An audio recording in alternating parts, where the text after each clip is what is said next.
क्या आपको screen, recording और साउंड तीनों क्लियर है?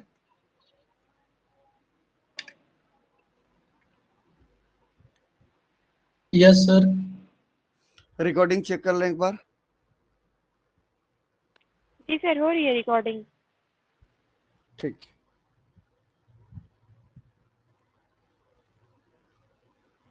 ठीक। चलिए भाई, आज का हमारा जो टॉपिक है, कंपैरिजन एमंग एंटीबॉडीज।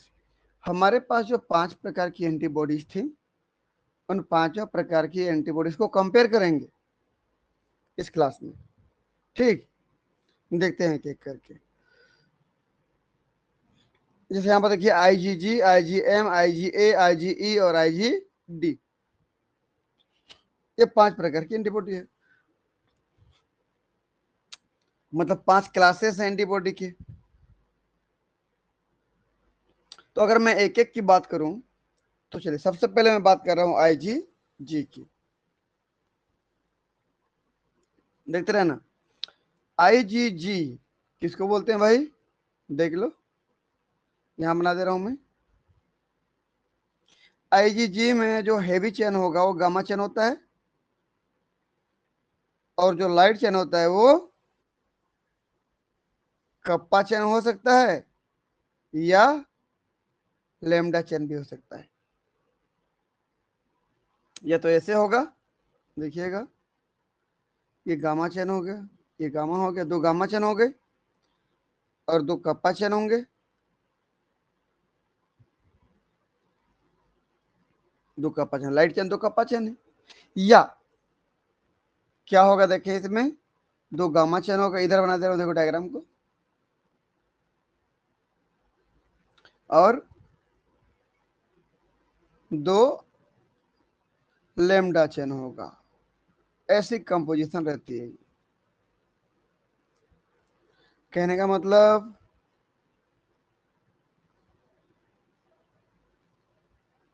ये लैम्डा चेन हो सकता है ऐसे। तो बताइए, IgG किसका बना हो सकता है? IgG का हैवी चेन किसका बना होगा? गामा का, चाहे यहाँ की बात करो या यहाँ की बात करो, गामा चेन है। तो हैवी चेन किसका बना होगा बोलने पर? गामा का बना होगा।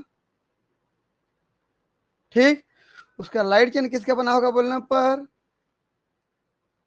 कप्पा या लैम्डा होगा। ठीक, इसकी कितनी सब क्लासेस हैं? इम्यूनोग्लोबुलिन जी की 4 सब क्लासेस हैं। ठीक, IgG1, G2, G3, G4 बात किए थे ना हम लोग, तो 4 सब क्लासेस हो गई है। 4 अलग अलग प्रकार की गामा चेन हो गई, तो 4 अलग अलग प्रकार का सब क्लासेस हो गया।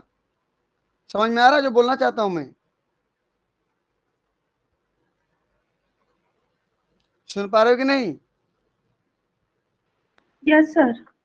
तो बताइए, ये जो बनाया हूं, ये एक IgG एंटीबॉडी, इसमें गामा कितना ठो है? 2 ठो। कप्पा कितना ठो है? 2 ठो। तो मैं इसको ऐसे लिख सकता हूँ, IgG को गामा 2 कप्पा 2, 2 गामा चेन और 2 कप्पा चेन। या कप्पा नहीं होगा तो क्या होगा? लैम्डा होगा। देखिए, 2 गामा चेन है और 2 लैम्डा चेन है, ऐसे लिख सकता हूं। मतलब IgG या तो ऐसे होगा या तो ऐसे होगा। बात समझ में आई?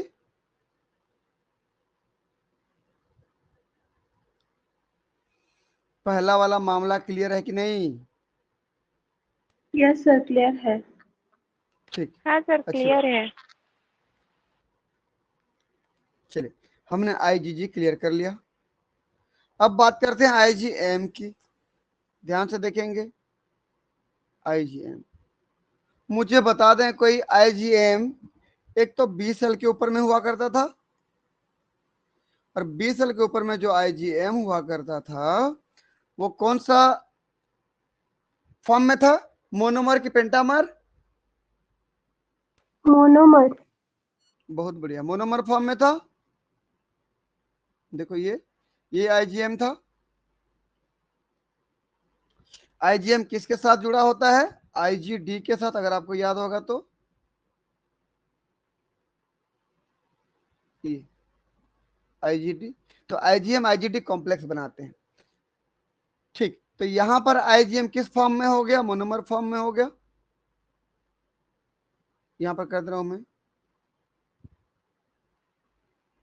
मोनोमर फॉर्म में हो गया। लेकिन ब्लड में स्वतंत्र रूप से जो घूम रहा होता है वो आईजीएम कौन से फॉर्म में होता है? पेंटामर। बहुत अच्छी बात है, पेंटामर फॉर्म में। बस ऐसे ही मेहनत करते रहो, है ना, पेंटामर फॉर्म में। देख लो,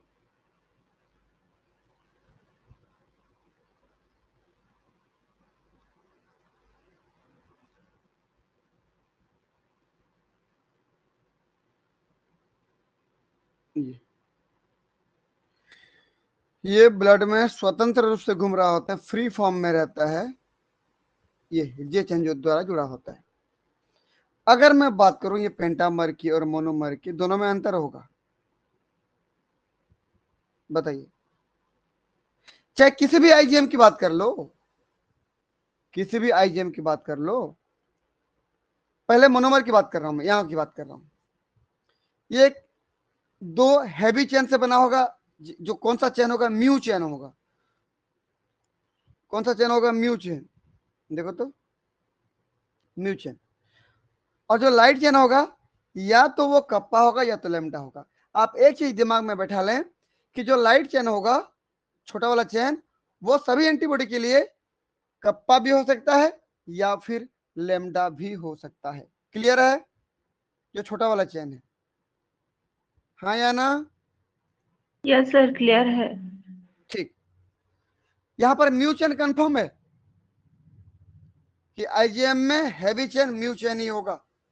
लाइट चेन या तो कप्पा हो सकता है या फिर लेमडा, दोनों में से कोई एक होगा। तो अगर मैं यहां पर बात करूं कि इस आईजीएम का कैसा बनावट है बोलने पर, म्यू चेन दो ठो, अगर कप्पा चेन है तो कप्पा दो ठो हो जाएगा। समझ में आया? अगर ऐसा नहीं हुआ तो क्या होगा? म्यू चेन दो ठो और लेमडा चेन लेमडा दो दो। ठो, दोनों में से कोई एक ही तो होगा ना। समझ में आया कि नहीं? जी सर।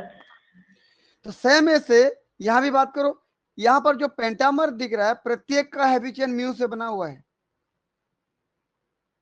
ठीक, प्रत्येक का हैवी चेन किससे बना हुआ है? म्यू चेन से बना हुआ है भाई, इसको याद रखना। एम बोलते हैं म्यू चेन। देखिए, और जो लाइट चेन होगा वो या तो कप्पा होगा या तो लेमडा होगा। लेमडा होगा। क्लियर है? अब मैं इसको क्या बोल सकता हूं बताइए तो? एक एक एंटीबॉडी की बात करो, एक एक की बात करो, आप इस एक की बात करो। ये कितना म्यू चेन से बना है? म्यू 2।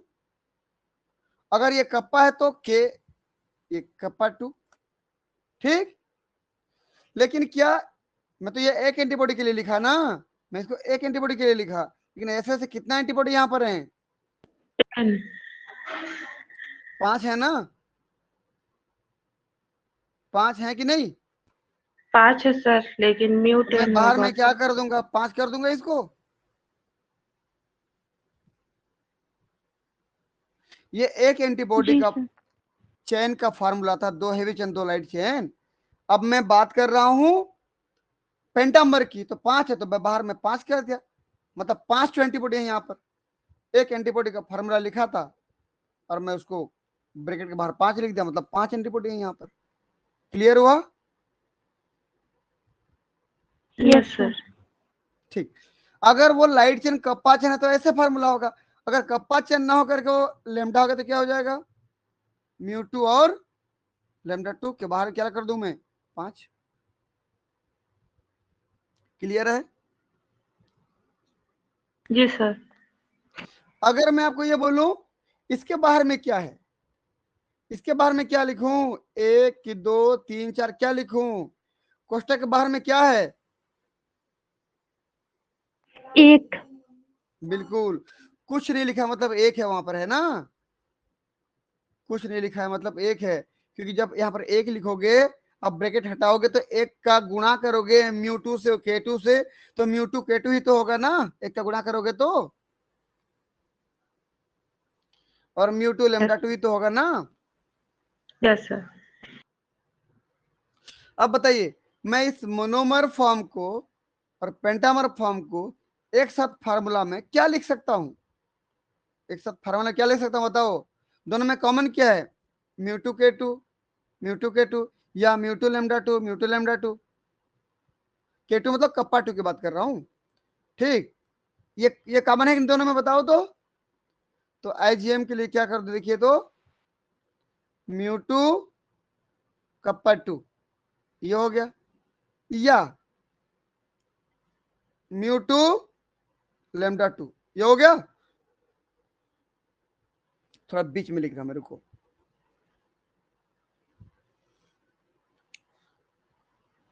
म्यू2 कप्पा 2 ये हो गया, या फिर म्यू2 λ2। लेकिन मैं क्या लिखूं बाहर में, कोष्टक के बाहर में, कि इसके लिए भी लागू हो जाए और इसके लिए भी लागू हो जाए। मैं बाहर में लिख रहा हूं, लिखते रहना ध्यान से,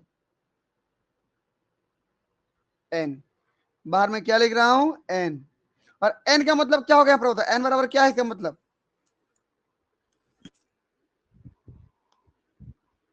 एन का मतलब क्या बताओ, या तो एक या फिर 5, समझे कि नहीं। जी सर। भाई मैं एन के जगह पे यदि एक लिख लूं, इस एन की जगह एक लिखूं तो ये फार्मूला बनेगा कि नहीं, एन की जगह एक लिखो फार्मूला बनेगा कि नहीं। तो मैं अगर एक लिख रहा हूं तो किसके लिए बात कर रहा हूं, कि आईजीएम किस फॉर्म में है, मोनोमर फॉर्म में है, मैं उसके लिए बात कर रहा हूं। यदि मैं आपको ये बोलूं कि एन की जगह पे 5 लिख दूं तो ऐसा बन जाएगा कि नहीं। Yes sir. 5 लिख दिया तो पेंटामर की बात कर रहा हूं, क्लियर है। जी सर। तो मैं एक साथ आईजीएम को किस फॉर्म में लिख सकता हूं, इम्यूनोग्लोबुलिन एम को मैं किस फॉर्म में लिख सकता हूं बोलने पर, म्यू2 कप्पा 2 ब्रैकेट क्लोज करके एन करो, या म्यू2 λ2 ब्रैकेट क्लोज करके एन कर दो, और एन का मतलब 1 या फिर 5 हो सकता है। शायद मैं थोड़ा बहुत समझा पाया हूं, समझ पाए आप लोग। हाँ सर समझ गए। ठीक, अब देखो, अब देखो ध्यान से देखना, तो आईजीएम में कौन सा हैवी चेन है, म्यू हैवी चेन। सब क्लास कुछ नहीं है इसका भाई, एक ही होता है आईजीएम बस। इसका लाइट चेन कप्पा चेन भी हो सकता है, लैम्डा, और सबके लिए कप्पा और लैम्डा सबके लिए हो सकता है। देखो तो मैं बार बार कितना बोलते रहूंगा इसको, है ना। सभी प्रकार के एंटीबॉडी के लिए या तो कप्पा या तो लैम्डा होगा। तो हम बात कर रहे हैं आईजीएम की, तो देखो तो म्यू2 k2 बाहर में एन, या म्यू2 λ2 बाहर में एन, और एन का मतलब 1 या फिर 5। आईजीएम क्लियर हुआ सबका, तो आगे बढ़ूंगा। जी सर क्लियर है। चलिए अच्छी बात है, आगे बढ़ते हैं आईजीए। अगर मैं आईजीए की बात करूं, एक दो सब क्लास होती थी, A1 और A2, अगर आपको याद होगा तो। यहां पर कौन सा चेन होगा बता दो मुझे, हैवी चेन क्या होगा, अल्फा चेन ना, हैवी चेन क्या होगा इसका, अल्फा चेन। और इसका लाइट चेन क्या हो सकता है,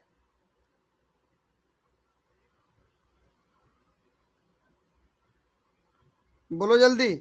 ये यदि अल्फा चेन है, हैवी चेन अल्फा चेन है, तो लाइट चेन क्या हो सकता है, या कप्पा तो और कप्पा लेम। होगा या फिर लेमडा होगा, तो सब में होगा ऐसे।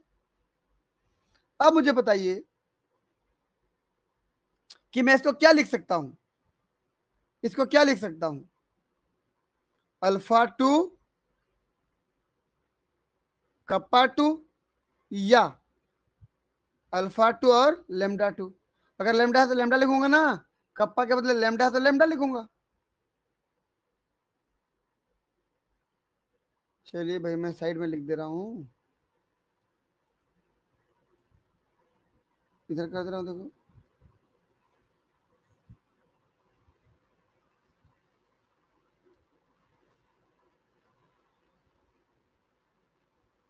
देखो, ये तो अल्फा चेन हो गया, इधर लेमडा चेन हो गया, तो अल्फा 2 और लेमडा 2। भाई मुझे बता दीजिए आईजीए कौन कौन से फॉर्म में मिल सकता है, मैं आपको डायग्राम दिखा रहा हूँ। देखो, मोनोमर, डाइमर, ट्राइमर, टेट्रामर। अभी जो फार्मूला लिखा हूं मैं मोनोमर के लिए लिखा हूं। डाइमर के लिए ब्रैकेट बाहर क्या लिखूंगा, डाइमर में कितना एंटीबॉडी है देखो तो, डाइमर में कितना एंटीबॉडी है, दो एंटीबॉडी ना, एक और दो।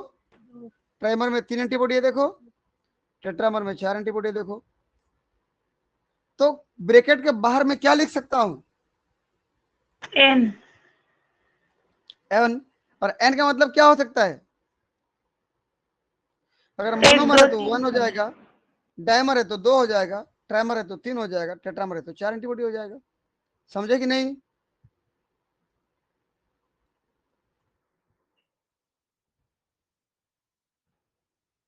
देख लो भाई, तो मैं इसके लिए फार्मूला क्या लिख सकता हूं बोलने पर, अल्फा 2 कप्पा 2 करके ब्रैकेट के बाहर में एन कर सकता हूं, या अल्फा 2 लेमडा 2 करके बाहर में एन कर सकता हूं। एन का मतलब क्या हो सकता है, एक भी हो सकता है, दो भी हो सकता है, तीन भी हो सकता है, चार भी हो सकता है। यदि आईजीए मोनोमर फॉर्म में है तो ब्रैकेट बाहर एन का मतलब एक था, मतलब उसमें दो अल्फा चेन और दो कप्पा चेन थे या दो लेमडा चेन थे। यदि वो डाइमर था तो दो एंटीबॉडी के लिए हो जाएगा ना, अल्फा 2 लेमडा 2 ब्रैकेट बाहर में दो हो जाएगा, मतलब दो एंटीबॉडी वहां पर, मतलब चार ठो चेन अल्फा चेन है और चार ठो कप्पा या चार ठो लेमडा है। समझ रहे मेरी बात? Yes sir. अगर मैं बाहर में तीन लिख दिया तो, तीन एंटीबॉडी की बात कर रहा है, तीन एंटीबॉडी मतलब एक एंटीबॉडी में दो चेन होता है ना, अल्फा चेन, तो तीन एंटीबॉडी के लिए छह अल्फा चेन और छह कप्पा चेन या छह लेमडा चेन, दोनों में से कोई एक। ऐसे चार लिख दूं तो,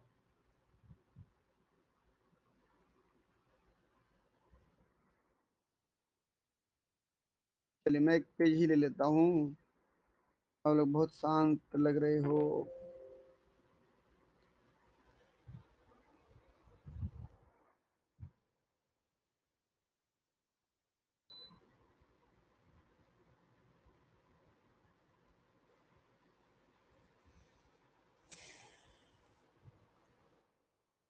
चलिए भाई देखें तो, मैं बोला आईजीए या तो ये हो सकता है, या ये हो सकता है, या ये हो सकता है,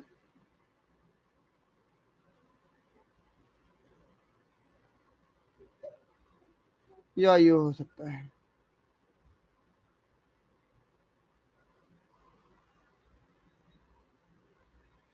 ये कौन सा चेन हैवी चेन हो गया बताइए, हैवी चेन क्या हो सकता है, alpha chain, alpha chain, alpha chain, alpha chain, ये सब अल्फा चेन है भाई।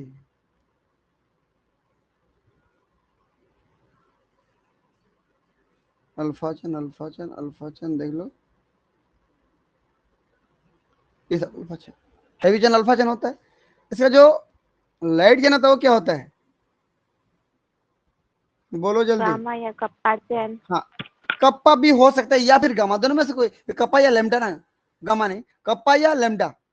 तो कप्पा मैं मान के चलता हूँ अभी कप्पा ही, इसके बदले लेमडा भी लिख सकते हो आप, ये देख लो।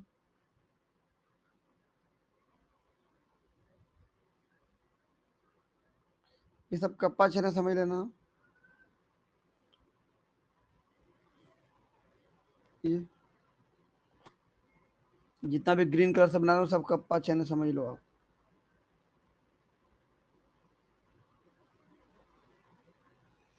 ये सब कप्पा समझ के चलें आप।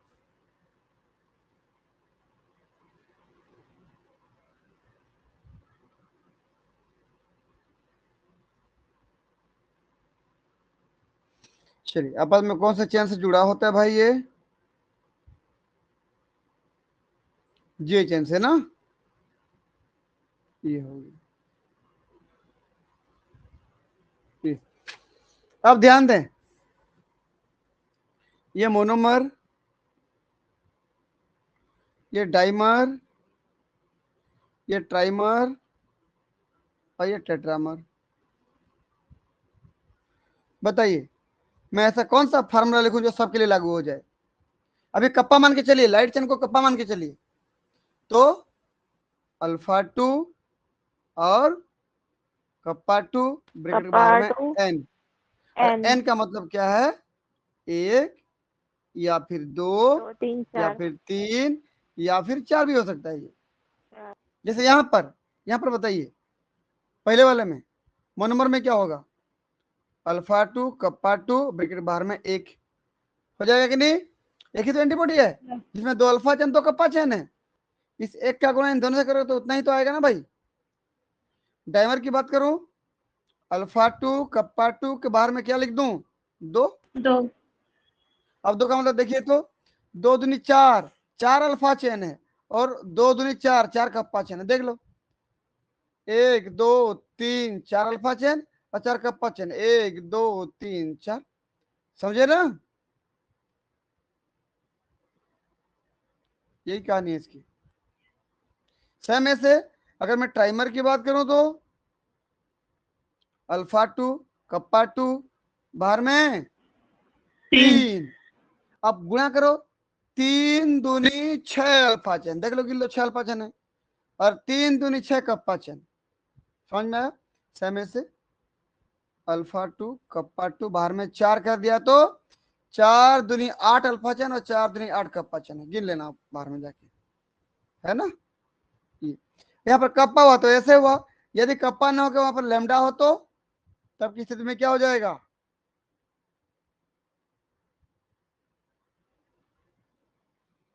अल्फा 2 और लैम्डा 2 ना, अल्फा 2 और लैम्डा 2 बाहर में एक, अल्फा 2 लैम्डा 2 बाहर में 2, अल्फा 2 लैम्डा 2 बाहर में 3, अल्फा 2 लैम्डा 2 बाहर में 4, क्योंकि टेट्रामर था। क्लियर है आईजीए के बारे में कहानी। जी सर क्लियर है। ठीक, अच्छी बात है। तो देख लें, इसके 2 सब क्लासेस हैं, अल्फा 1 अल्फा 2। इसमें 2 प्रकार की लाइट चेन होती है, कप्पा चेन लैम्डा चेन। और अल्फा 2 कप्पा 2 बाहर में एन कर सकते हो, या अल्फा 2 लैम्डा बाहर में एन कर सकते हो। एन का मतलब 1 2 3 4 हो सकता है। बाकी बहुत सिंपल है, आईजीई और आईजीटी। सिंपल कैसे बोलने पर बिल्कुल आईजीजी की तरह है, देखो तो ये बस। हैवी चेन क्या होता है बोलने पर एप्सिलॉन होता है, वहां पर गामा था, यहाँ पर एप्सिलॉन है। इसके कोई सब क्लासेस नहीं है, कप्पा या लैम्डा हो सकता है दोनों में से। और इसको क्या लिखेंगे, क्योंकि ये मोनोमर होता है ना ऐसे, देख लो भाई, ये एप्सिलॉन था, 2 एप्सिलॉन है, और 2 कप्पा हो सकते हैं, या फिर कप्पा के बदले लैम्डा हो सकते हैं। तो 2 एप्सिलॉन 2 कप्पा, या 2 एप्सिलॉन और 2 लैम्डा हो सकते हैं। क्लियर है। जी सर। चलिए आईजीडी की बात कर रहा हूं मैं अब। इसमें हैवी चेन क्या, डेल्टा चेन है, देख लो, ये डेल्टा चेन है, हैवी चेन डेल्टा चेन है। और लाइट चेन क्या हो सकता है, कप्पा भी हो सकता है या फिर लेमडा भी हो सकता है। कप्पा मान के चल रहा हूं अभी, ये कप्पा, 2 डेल्टा 2 कप्पा, या 2 डेल्टा 2 लेमडा हो सकता है। इसके कोई अलग से और सब क्लासेस नहीं है। तो सब क्लासेस किसके किसके हैं, मतलब आईजीजी के 4 सब क्लासेस और आईजीए के 2 सब क्लासेस। इतना यदि समझ में आया तो यस करके भेजें। पहले टेबल में हमने उसके चेन को कंपेयर किया, समझ में आया तो भेजें।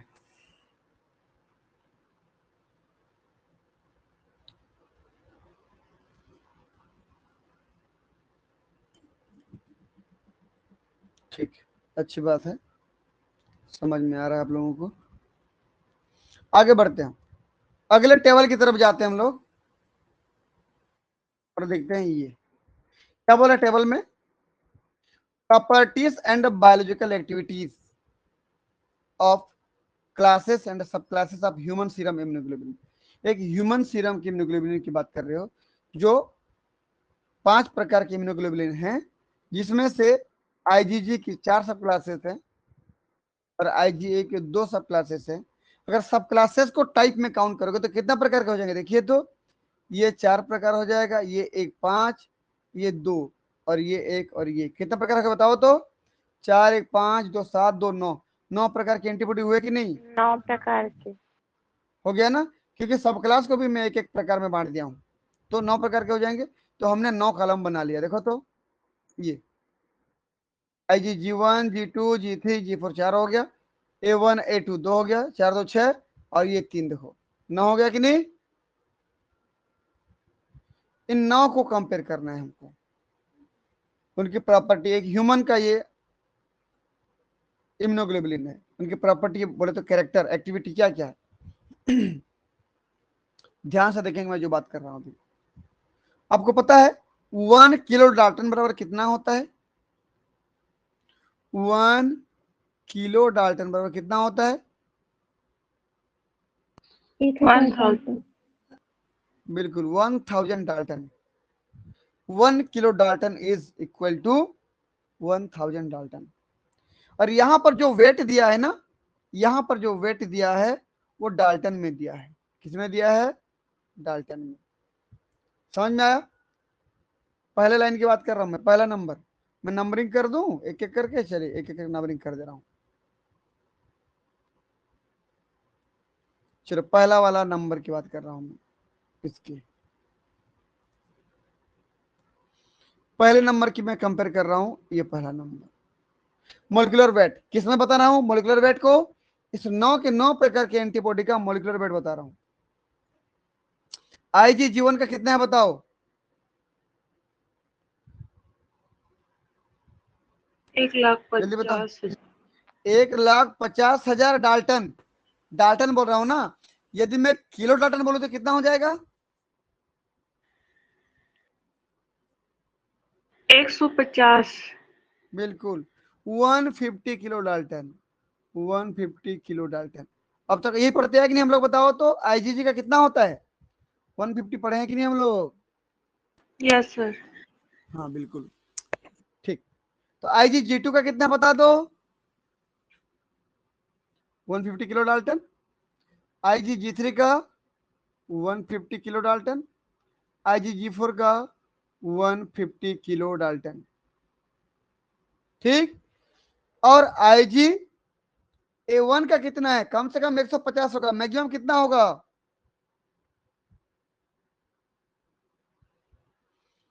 बताओ जल्दी। 600 किलो डाल्टन। समझ में आया कि नहीं? Yes sir. 600 kilo Dalton. IgM का कितना होगा?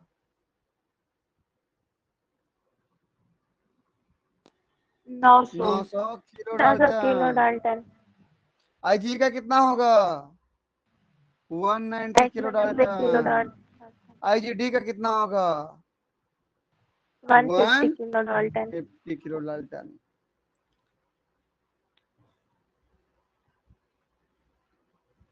अब क्वेश्चन क्या पूछेगा?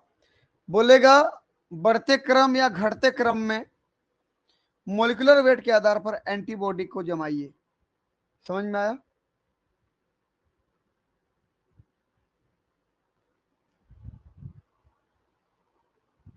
समझे कि नहीं? बढ़ते या घटते क्रम में कोई भी क्रम पूछ लेगा ना, ह्यूमन बींग में पाने वाले एंटी जो 5 प्रकार की एंटीबॉडी हैं, मैं सब क्लासेस की बात नहीं कर रहा हूं, 5 प्रकार की जो एंटीबॉडी हैं उनके क्रम को जमाइए। तो इसमें से एक एक को याद करना मुश्किल हो जाएगा ना, इसीलिए मैं क्या बोल रहा हूं, किसके आधार पर?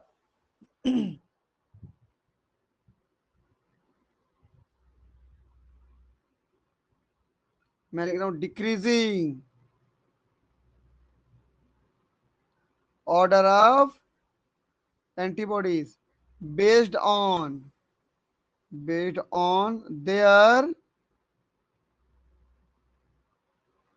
Molecular weight. वेट। अब बताइए सबसे पहला क्या बताओ तो, देखो सबसे ऊपर में कौन आएगा?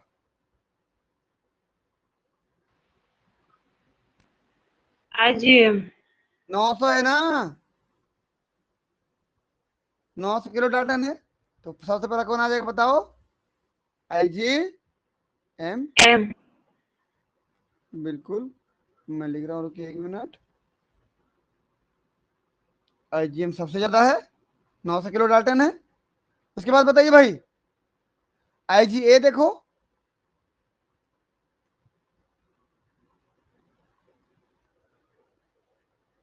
बताओ कितना है? 600 किलो डाल्टन। Yes sir. ये 900 किलो डाल्टन था, ये 900 था ना, मैं किलो डाल्टन को नहीं लिख रहा हूँ, बस 900 लिख रहा हूँ, समझ लेना आप। 900। इसके बाद IgA था। उसके बाद बताएं भाई, देख के बात करें, 190 है। IG बिल्कुल, आएगा। IgE। IgE, देखो IgA का कितना था? 600 था। इसका कितना है? 190 है कि नहीं 90। बताओ? उसके बाद बता दो किसका है? सर IgG और IgD का तो इक्वल है। इसका इसका बराबर है कि नहीं, देखो तो बराबर है कि नहीं? यस सर बराबर है। सबका तो बराबर हो गया। इसका मतलब IgG और IG कौन? D। D। D बराबर हो गए ना। तो इसे कैसे लिखेंगे देखना ध्यान से।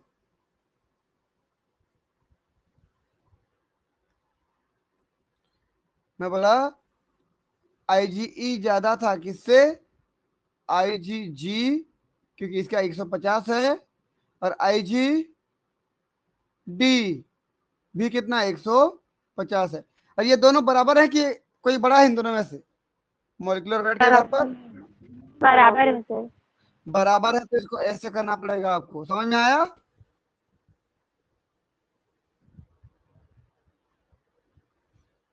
समझ में आया बराबर क्या? देखो जूम करके दिखा रहा हूं आपको मैं, ये देखो इधर, जी और डी बराबर हुए ना, 150 किलो डाल्टन दोनों है भाई, दोनों का मोलिकुलर वेट 150 है। तो अब मुझे बताइए,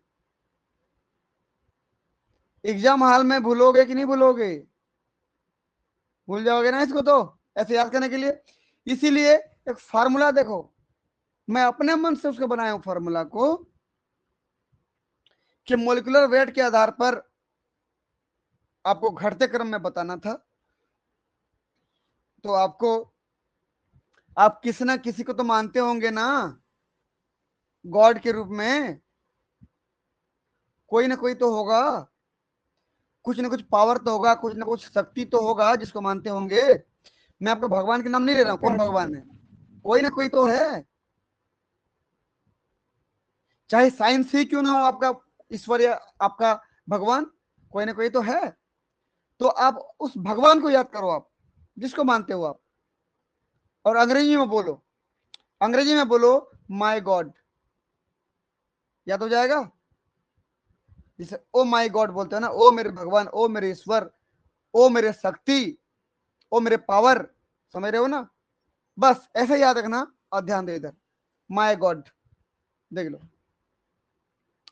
ये मेरे द्वारा बनाया गया फॉर्मूला है, बस ऐसा कहीं बार मिलेगा नहीं आपको। MAE और GD, याद रखना ऐसे, माई गॉड।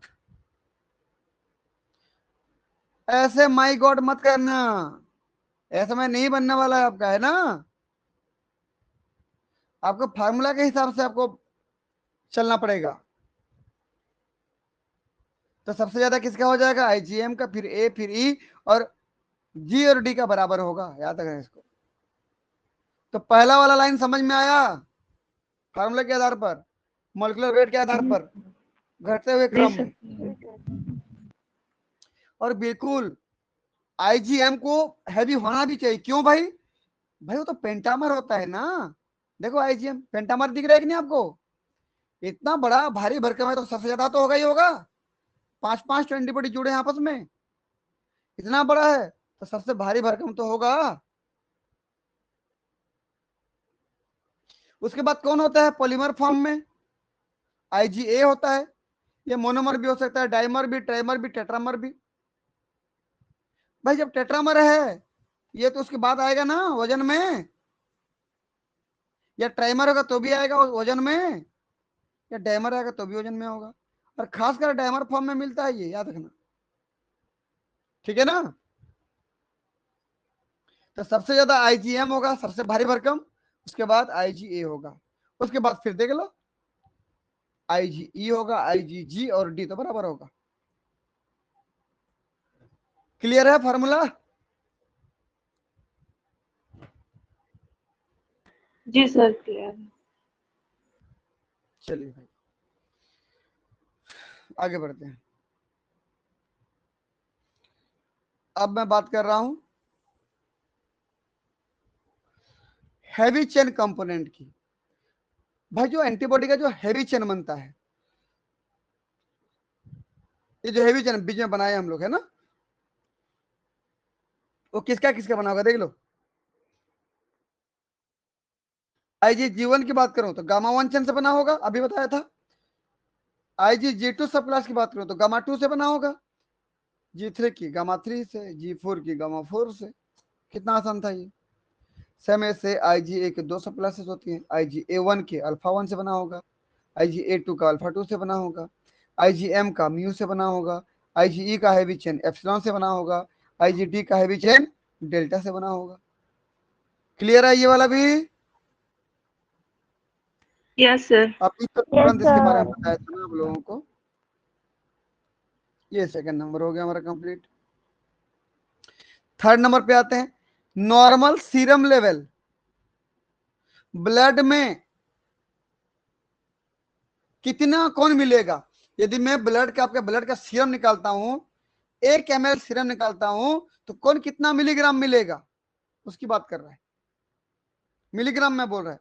यदि मैं आपके ब्लड का जो सीरम है, मैं 1 ml सीरम निकालता हूं, तो उस 1 ml में कौन सा एंटीबॉडी कितनी मात्रा में मिलेगा, देखना ध्यान से, बताइए। सबसे ज्यादा कौन मिलेगा बताओ तो? IgG। बिल्कुल IgG। देखो ये, ठीक, मैं लिखते जा रहा हूं फिर एक बार।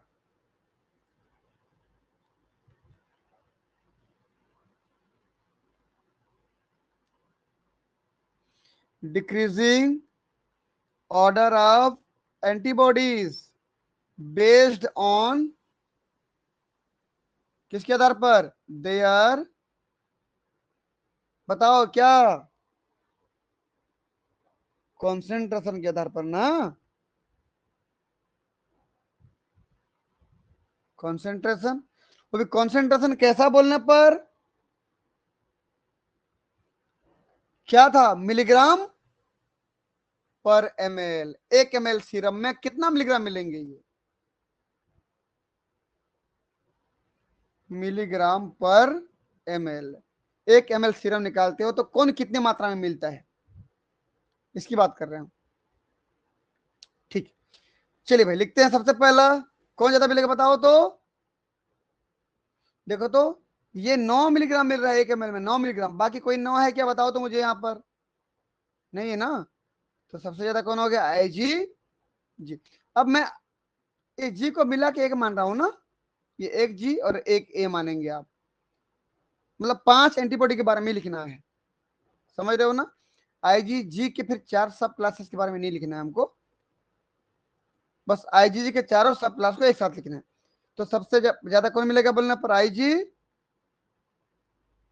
जी। उसके बाद बता दें क्या मिलेगा? IgA।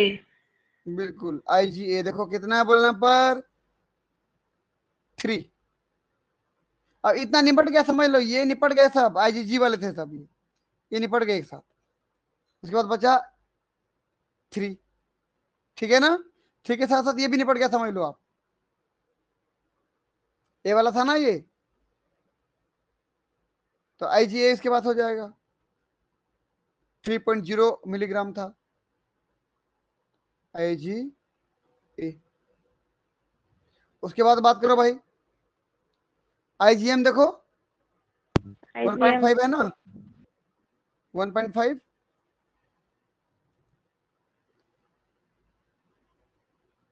आईजीएम, उसके बाद बताओ आईजीडी, देखो डी 0.03 है, और ये 0.0003 है, ये बहुत कम है ना, आईजीई बहुत कम है, तो आईजी डी मिलेगा।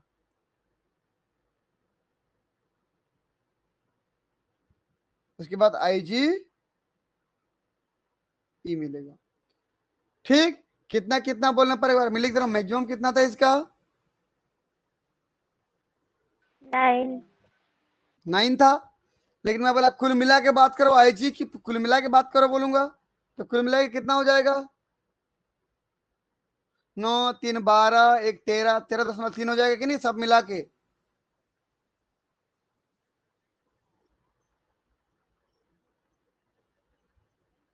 मिला के बात करो ना एक साथ, सब आईजीजी को नापो ना जी।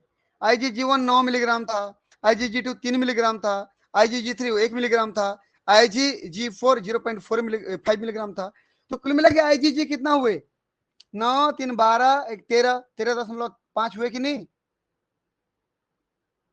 Yes sir. Yes sir. 13.5 milligram. ठीक, चलिए भाई आगे बात करते हैं। अगला ही बता दे, आईजीए कितना थे, 3.5 मिलीग्राम, इनको मिला के बात करो आप, 3.5 मिलीग्राम पर एमएल में, पर एमएल याद रखना है ना। उसके बाद कौन था बताओ, आईजी 1.5 IgM। 1.5 मिलीग्राम। उसके बाद बता दो आईजीडी 0.03 मिलीग्राम। उसके बाद जो ये आईजीडी था ना 0.03 मिलीग्राम, और आईजीई कितना था, 0.0003 था, बहुत कम था ये। समझ में आया। अगर मैं परसेंट की बात करूं तो, परसेंट की बात करो तो परसेंट में कितना होगा, इस पूरे एंटीबॉडी का परसेंटेज निकालोगे ना, तो आईजीजी का जो परसेंटेज निकलेगा वो कितना होता है, देखो लगभग लगभग 80% हो जाता है। ये कौन, अलग कलर से कर दे रहा हूँ चलिए। अगर मैं परसेंट की बात करूं कि टोटल 5 प्रकार की इम्यूनोग्लोबुलिन में आईजीजी का कितना परसेंट बोलने पर, लगभग लगभग 80%। आईजीए का कितना परसेंट, लगभग लगभग 13%, परसेंट में ना ये हो गया। आईजीएम का लगभग लगभग 6% हिस्सा होता है, लगभग लगभग ये 1% हिस्सा होता है, और लगभग लगभग 0.002% हिस्सा होता है। कुल मिला के लगभग लगभग 100% हिस्सा हो जाता है। समझ में आया।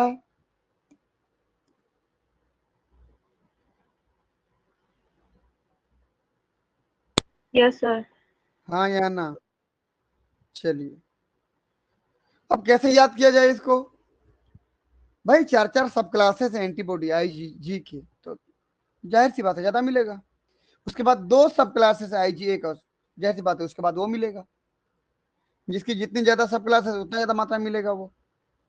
तो अब याद करने का तरीका क्या है, आप ये समझिए, आप बोल रहे हो कि आप मुझे अपने सारे दुख दर्द दे दो,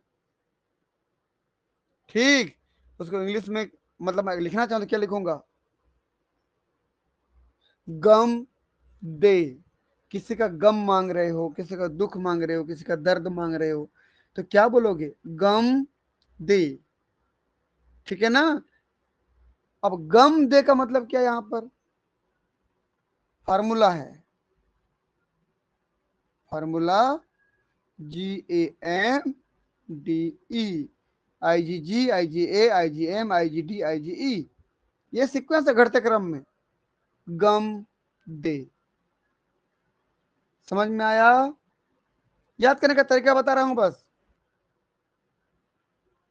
ये परसेंट थोड़ी याद रहता है, ये फार्मूला याद रहेगा आपको। तो कॉन्सेंट्रेशन के आधार पर गम दे, और मोलिकुलर वेट के आधार पर माय गॉड। क्लियर है। जी सर, क्लियर है। चलिए अब अगला आते हैं हम लोग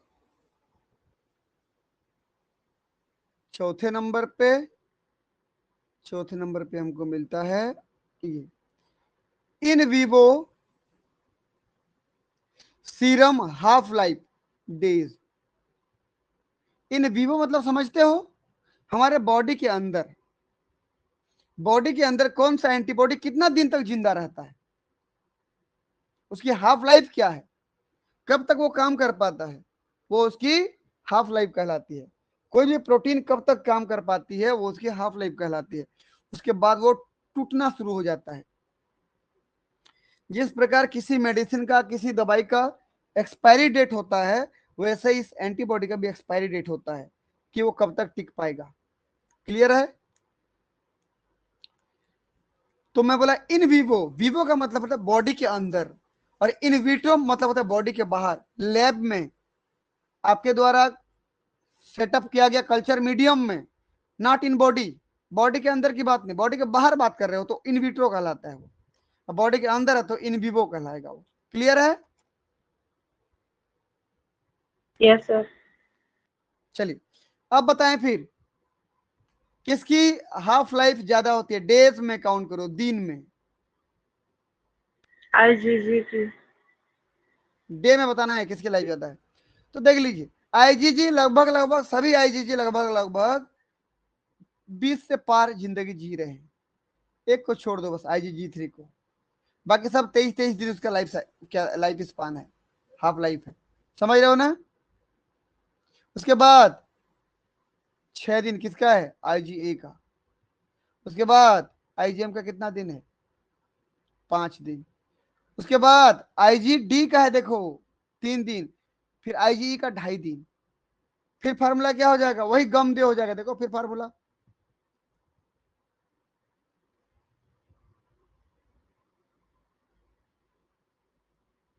डिक्रीजिंग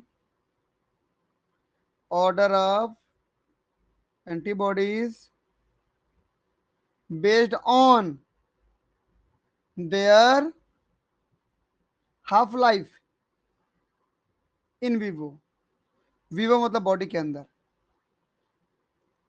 और किसमें बात कर रहे हैं हाफ लाइफ को, किसमें काउंट कर रहे हैं, डेज में, कितने दिन में, डेज में काउंट करवाओ। तो सबसे ज्यादा किसका है बताओ, आईजी जी का। जी का। कितना दिन, 23 दिन, लगभग लगभग तो मान के चलिए आप 23 डेज। उसके बाद आईजी ए का लगभग लगभग 6 दिन। उसके बाद आईजी एम का लगभग लगभग 5 दिन था क्या, 5 दिन देखो, 5 दिन। उसके बाद आईजी डी का 3 दिन। IgE का 2.5 दिन। समझ में आया ये कहानी? Yes sir. फिर किसी का दुख दर्द गम मांग रहे हो तो क्या बोलोगे, फॉर्मूला गम दे। यही याद रहता है भाई, दिमाग में रखना, बाकी सब भूल जाओगे एग्जाम हॉल में। फार्मूला याद आएगा सब बन जाएगा। चलिए इतना हो गया तो मैं आगे बढ़ूँ अब। जी सर। अब मैं आता हूं 5वें नंबर पे, एक्टिवेट्स क्लासिकल कंप्लीमेंट पाथवे। मैं आपको इम्यूनोलॉजी का सबसे आखिरी चैप्टर जब पढ़ाऊंगा उसका नाम होगा कंप्लीमेंट सिस्टम। वहां पर मैं 2-3 प्रकार के कंप्लीमेंट सिस्टम पढ़ाऊंगा, उसमें एक होगा क्लासिकल पाथवे। क्या होगा उसमें से एक, क्लासिकल पाथवे। ठीक, मैं लगभग आपको 3 प्रकार के पढ़ाऊंगा। एक क्लासिकल पाथवे पढ़ाऊंगा, एक अल्टरनेटिव पाथवे, और तीसरा MBL pathway, mannose binding lectin pathway. तो मैं बात कर रहा हूं क्लासिकल पाथवे की। क्लासिकल पाथवे में कौन कौन से एंटीबॉडी पार्टिसिपेट करते हैं क्लासिकल कंप्लीमेंट सिस्टम को शुरू करने के लिए। तो ध्यान से देखिएगा, सबसे ज्यादा जो भाग लेता है, मैं कल ही बताया था आपको, कि IgM भाग लेता है। कौन ज्यादा भाग लेता है? IgM। देखो मोस्ट एक्टिव पार्ट होता है ये, most active antibody for classical complement system, ठीक है ना। उसके बाद कौन भाग लेता है? IgG3, ये भी बताऊंगा जब हम पढ़ेंगे तो। उसके बाद IgG1 और IgG2 कभी कभी भाग लेता है। इसका मतलब कभी कभी भाग लेता है, हमेशा भाग नहीं लेता। समझ में आया ना? और बाकी कोई भाग नहीं लेते। याद हो जाएगा। सबसे ज्यादा IgM। IgM क्यों भाग लेता है बोलना पर, क्योंकि वो पेंटामर होता है। तो पेंटामर एंटीबॉडी होने की वजह से वो बहुत सुइटेबल होता है उस पाथवे में भाग लेने के लिए। उसका स्ट्रक्चर फिट बैठता है वहां पर, इसलिए ज्यादा भाग लेता है वो। क्लियर है? Yes sir. ठीक, चलिए भाई। तो पहला IgM है, फिर IgG3, फिर IgG1, फिर IgG2, बाकी कोई भाग नहीं लेते हैं। अगला मैंने बोला था कि आगे बताऊंगा। छठवां नंबर ये क्रॉसेस प्लेसेंटा। प्लेसेंटा को कौन कौन क्रॉस करते हैं? मैंने बोला था आपको IgG2 को छोड़ के बाकी सभी कंफर्म में क्रॉस करते ही करते हैं। देख लो, IgG4 भी क्रॉस कर रहा है, G3 भी क्रॉस कर रहा है, G1 भी क्रॉस कर रहा है। और कौन कभी कभार क्रॉस करता है? G2। कभी कभी क्रॉस कर जाता है, हमेशा क्रॉस नहीं करता है, ठीक है ना। बाकी कोई क्रॉस नहीं करते हो ना, तो IgA करता है ना, तो IgM, IgE, IgD कोई क्रॉस नहीं करते। IgG में IgG2 कभी कभार क्रॉस करता है, अन्यथा बाकी सब क्लासेस IgG के सभी सब क्लासेस क्रॉस करते ही करते हैं, IgG2 को छोड़ के वो कभी कभी करता है। क्लियर है? ये सब मैं बता चुका हूं। Yes sir. अगला बात कर रहा हूं मैं 7वां नंबर की, present on the membrane of mature B cell. अब मुझे ये बता दें, मैं जानबूझ के यहाँ पर बी सेल बनाया था, इधर देखो तो मैच्योर बी सेल था यहाँ पर। अब मुझे बताइए बी सेल के ऊपर में कौन कौन सा इम्यूनोग्लोबुलिन पाया जाता है? IgM और IgD। डी। इसके अलावा कुछ भी नहीं मिलता भाई, याद रखना इस चीज को। देख लो,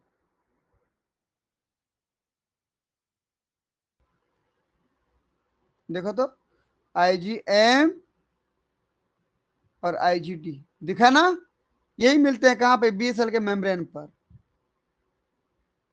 मेम्ब्रेन ऑफ बी सेल। समझ में आ रहा है ना आप लोगों को? Yes sir. चलिए अगला, अगले नंबर पे आ रहा हूं मैं। कौन सा नंबर हो जाएगा मेरा? 8वां नंबर। देखो भाई, ये हो जाएगा 8वां। 8वां क्या बोल रहे हैं देखो तो, bind to FC receptor of phagocyte cell. भाई फेगोसाइट सेल के FC रिसेप्टर पर कौन मिलते हैं? देखो ध्यान से, मैं यहाँ पर एक पेज ले लेता हूँ, फिर बात करते हैं हम लोग।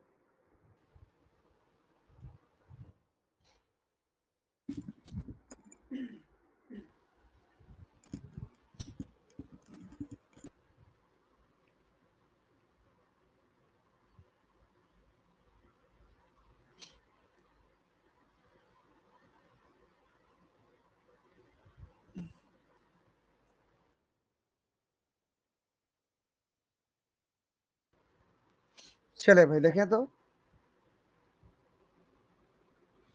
हमें बोला कि जो फेगोसाइट सेल होते हैं, बताओ तो, कोई बता पाएंगे फेगोसाइट सेल कौन कौन हो सकते हैं?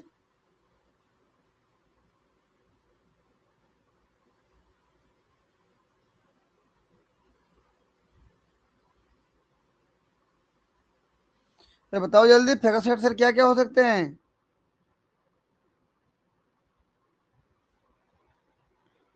फेगोसाइट सेल मतलब क्या क्या हो सकता है भाई, कैसे करोगे तुम लोग? Sir macro. मोनो ब्लड में है तो मोनोसाइट, टिश्यू में है तो मैक्रोफेज, और क्या हो सकता है, न्यूट्रोफिल, डेंड्राइटिक और सेल, न्यूट्रो, इओसिनोफिल, डेंड्राइटिक सेल भी हो सकता है ना। यस। ये सब फेगोसाइटिक सेल हो सकते हैं। अब इनके सरफेस पर रिसेप्टर होता है, उसको बोलते हो एफसी रिसेप्टर। मैं आपको antibody dependent cell mediated cytotoxicity पढ़ाया था, अगर आपको याद होगा तो।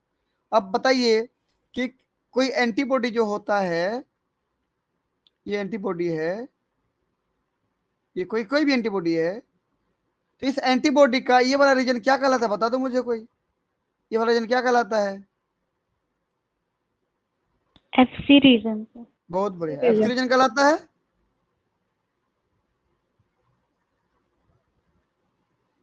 ऊपर वाला क्या कहलाता है, Fab. Fab, antigen binding fragment, Fab कहलाता है कि नहीं। ये फैब रीजन हो गया ऊपर वाला, ये वाला। अगर मैं यहां से बात करूं ऐसे, तो ऊपर वाला फैब हो गया, नीचे वाला एफसी रीजन हो गया। बीच में थोड़ा हिंज रीजन भी होता है ना, आईजीजी, आईजीए और आईजीडी में, आप लोग देख लेना उसको, है ना, मैं उसकी बात नहीं कर रहा हूं अभी। अब बताइए, ये जो फेगोसाइट सेल है, इसमें कोई एंटीबॉडी आके बाइंड होता है यहाँ पर, तो उसका कौन सा रीजन बाइंड होगा, बता दो।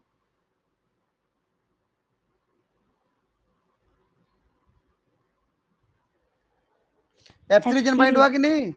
इसीलिए फेगोसाइट सेल के ऊपर में कौन सा रिसेप्टर पाया जाता है बोलने पर, एफसी रिसेप्टर पाया जाता है, फ्रेगमेंट क्रिस्टलाइज्ड रीजन को बाइंड करने वाला रिसेप्टर।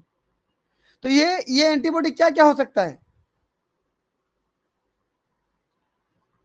बताओ, एंटीबॉडी क्या क्या हो सकता है। ये आईजीजी की सब क्लासेस हो सकती है, IgG1 भी हो सकता है, IgG2 भी, लेकिन ये थोड़ा कम होता है ना, IgG3 भी हो सकता है, और IgG4 भी हो सकता है।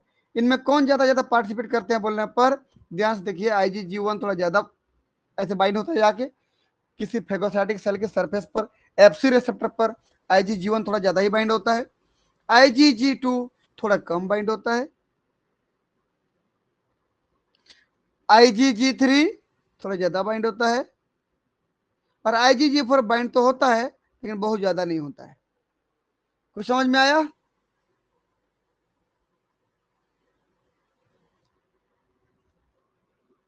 कुछ समझ में आया कि नहीं। हाँ सर। ठीक। और किसी फेगोसाइटिक सेल के ऊपर में IgM बाइंड होता है कि नहीं होता है, वो अभी भी हमारे वैज्ञानिकों के तर्क के हिसाब से संदेह में है। हमारे साइंटिस्ट उसको क्लियर नहीं कर पाए हैं कि IgM फेगोसाइट सेल के ऊपर में बाइंड हो पाता है कि नहीं हो पाता है, कंफर्म नहीं है वो। इसीलिए देखो चार्ट को आप देख लो, बता कौन बाइंड हो पाता है बोल रहे हैं अच्छे से। किसी फेगोसाइट सेल के सरफेस पर जो एफसी रिसेप्टर होता है वहां पर कौन बाइंड हो पाता है, IgG1 अच्छे से, IgG2 थोड़ा सा कम, बहुत कम बाइंड होता है ये, IgG3 थोड़ा ज्यादा बाइंड होता है, और बहुत ज्यादा ना, मतलब ठीक ठाक बाइंड होता है कौन, IgG4। बाकी कोई बाइंड नहीं होते, लेकिन संदेह में कौन है बोलने पर, आईजीएम। IgM। क्लियर है इतना। Yes sir. ठीक, चलिए भाई, अब मैं बात करने वाला हूं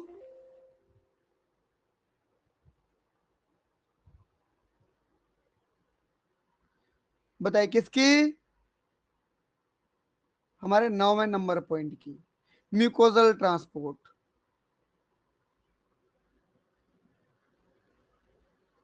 ठीक, ये म्यूकोजल ट्रांसपोर्ट मतलब म्यूकस से कौन ट्रांसपोर्ट होता है। अगर आपको याद होगा तो देखो, मैं एक डायग्राम दिखा रहा हूं आपको ना, ये देखो, ये ल्यूमेन के अंदर म्यूकस होता है कि नहीं बताओ तो, यहाँ पर म्यूकस होता है ना, आहार नाल की बात करो या Yes. श्वसन तंत्र की बात करो, हमारे रेस्पिरेटरी ट्रैक्ट की बात करो या एलिमेंट्री कैनाल के ट्रैक्ट की बात करो, कैनाल की बात करो, अंदर में म्यूकस की परत होती है। तो कौन सा एंटीबॉडी है जो म्यूकस तक ट्रांसपोर्ट होके जाता है, बता दें। IgA. बहुत बढ़िया, आईजीए। आईजीए ही बहुत बेहतर तरीके से ट्रांसपोर्ट होके जाता है, कभी कभार आईजीएम भी चला जाता है। तो बेहतर तरीके से कौन जाएगा बोलने पर? IgA. आईजीए। देख लो, आईजीए देखो तो आईजीए1 भी जाता है और आईजीए2 भी जाता है, बेहतर तरीके से, बहुत जबरदस्त जाते हैं। लेकिन कभी कभार कौन चला जाता बोला मैं? आईजीएम भी चला जाता है। क्लियर है? जी सर। चलिए, अब मैं अगला लास्ट बात कर रहा हूं इसके 10वें नंबर की। ये क्या बता दें? Induces mast cell degranulation. कौन सा एंटीबॉडी है जो मास्ट सेल को स्टिमुलेट करता है कि वो अपना केमिकल को बाहर निकाल ले? मान लीजिए यहां पर मास्ट सेल है,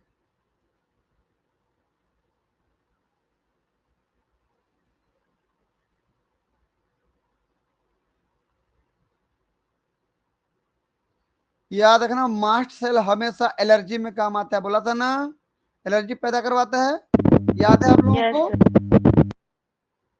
चलिए, मैं बोला इसके ऊपर में क्या पाया जाता है? आईजीई पाया जाता है।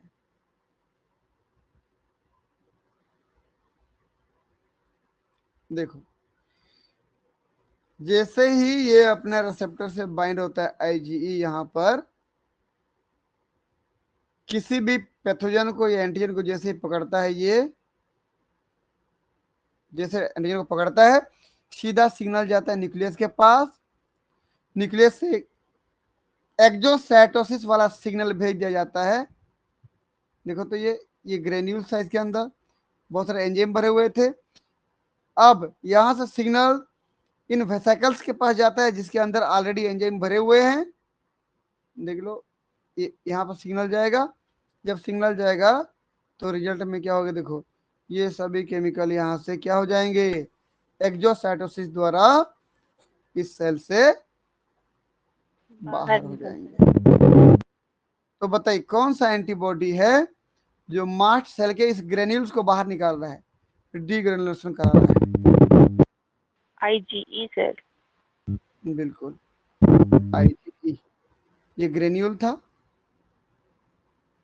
ग्रेन्यूल के अंदर एंजाइम्स होते हैं, तो यहाँ पर क्या हो गया? ग्रेन्यूल सब बाहर निकल गए, सारे एंजाइम बाहर निकल गए, तो क्या बोलोगे इसको आप?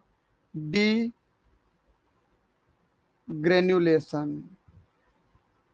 ये डीग्रेनुलेशन कौन करता है बोलने पर? ये आईजीई करता है ऐसे, ठीक? देख लो, बाकी कोई नहीं करता, कौन करता है? आईजीई करता है। इतना यदि क्लियर है आप लोगों का तो यस करके भेजेंगे।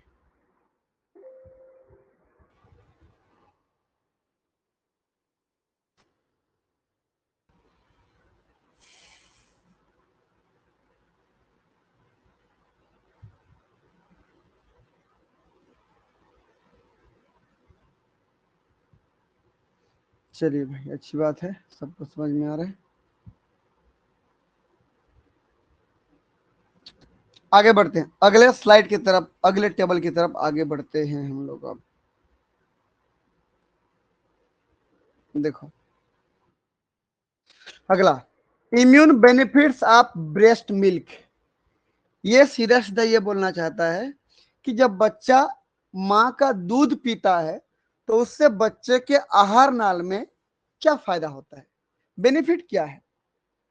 माँ के दूध का बेनिफिट बच्चे को क्या है? क्यों डॉक्टर मना करते हैं कि आप पाउडर वाला दूध, डिब्बा वाला दूध जितना हो सके बच्चे को ना पिलाओ, माँ का दूध ही पिलाओ, क्योंकि माँ का दूध बच्चे के सेहत के लिए बहुत ही बेहतर होता है, अच्छा होता है, फायदेमंद होता है। क्यों बोलते हैं डॉक्टर?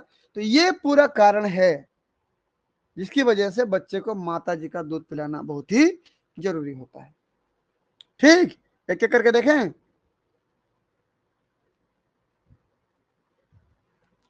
आप ये समझ लीजिए, ये आहार नाल बच्चे का आहार नाल है जो अभी अभी पैदा हुआ है, अभी माँ का दूध पीने वाला है, माँ का मिल्क पीने वाला है, मैं उस बच्चे की बात कर रहा हूं।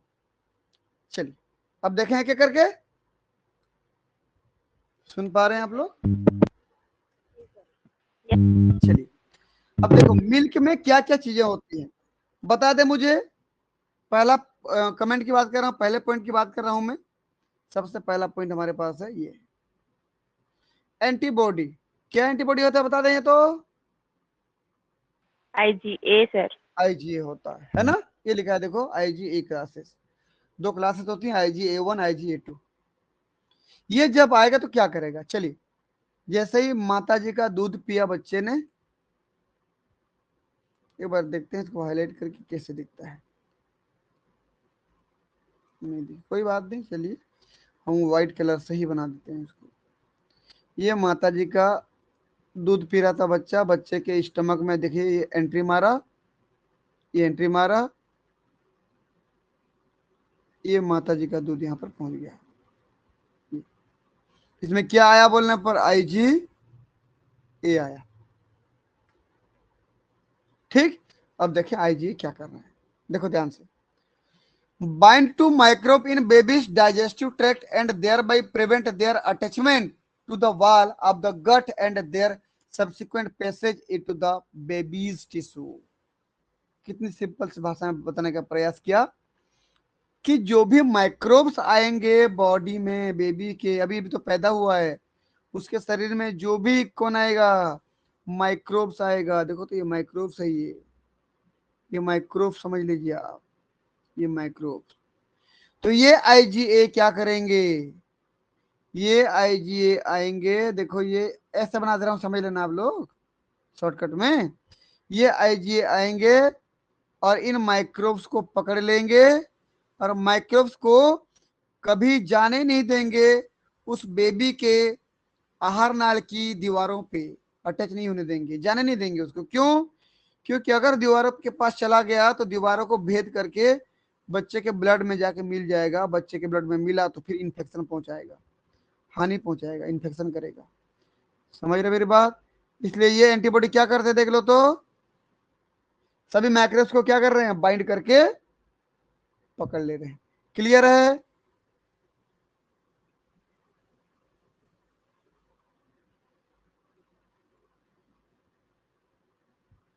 ये माइक्रोब्स था और इधर IgA थे। सुन पा रहे हो कि नहीं पा रहे हो?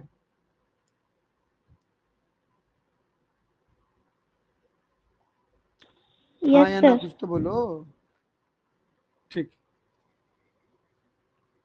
तो पहला कमेंट समझ में आ गया ना कि bind to microbe in the baby's digestive tract, बच्चे के डाइजेस्टिव ट्रैक्ट में माइक्रोब को पकड़ लेते हैं ये, and thereby prevent their attachment to the wall, और इस प्रकार से उस माइक्रोब को बच्चे के आहार नाल की दीवारों पे चिपकने से रोकते हैं, and their subsequent passage into the baby's tissue, और बेबी के टिश्यू में जाने के रास्ते को ब्लॉक कर देते हैं। मतलब बेबी के टिश्यू में अब जा नहीं पाएगा, माइक्रोब वहीं पर न्यूट्रलाइज होकर खत्म हो जाएगा।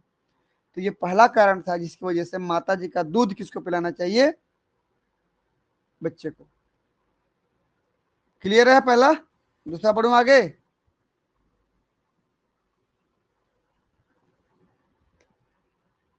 आगे बढ़ूं? Yes sir. चलो अब बीटा B12 बाइंडिंग प्रोटीन, ध्यान से सुनिएगा। B12 बाइंडिंग प्रोटीन, भाई कुछ प्रोटीन भी आते हैं माता जी के दूध के साथ साथ, कुछ प्रोटीन भी आते हैं। देखो तो ये उस दूध में ही आया है, क्या आया है, beta B12 binding protein. Binding protein, समझे मेरी बात को? ये जो B12 बाइंडिंग प्रोटीन आया है ना, इस प्रोटीन की जरूरत होती है, ये समझे पहले कि B12 बाइंडिंग प्रोटीन करता क्या है। इसको समझने से पहले आपको एक माइक्रोब बना के समझा रहा हूं मैं कि माइक्रोब क्या कर रहा होता है। देखिएगा ध्यान से, यहां पर एक माइक्रोब था, ये डायग्राम दिख पा रहा है आप लोगों को, माइक्रोब या बैक्टीरिया था। इस माइक्रोब या बैक्टीरिया को ग्रो करने के लिए, डिवीजन करने के लिए, संख्या बढ़ाने के लिए इनको जरूरत पड़ती है विटामिन B12 की। किसकी जरूरत पड़ती है?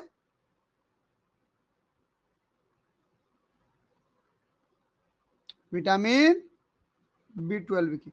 यदि विटामिन B12 इसको मिल गया ना, तो क्या करेगा? देखो तो ये ले लेगा इसको और क्या करेगा? ये ग्रो करेगा, संख्या बढ़ाएगा। कोई भी बैक्टीरिया जब एंट्री मारेगा ना, उसको B12 की जरूरत पड़ती है। यदि B12 इसको मिल गया तो उसको ले करके ढेर सारा संख्या में डिवीजन करेगा, बहुत सारा माइक्रोब या बैक्टीरिया बनाएगा। लेकिन मैं क्या बोल रहा हूं, माता जी के दूध में B12 बाइंडिंग प्रोटीन है, तो ये क्या करेगा बता दो मुझे? ये आएगा और किसको बाइंड करके ले जाएगा? ये आया, इसको बाइंड करके निकल लिया इधर। समझो मेरी बात को।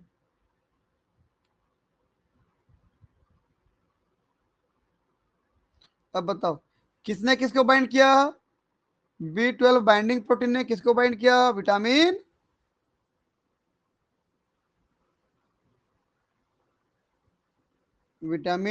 B12 को। किसने बाइंड किया? जल्दी बोलो। B12 बाइंडिंग प्रोटीन ने। अब बताइए किसको क्या अवेलेबल नहीं हो पाया?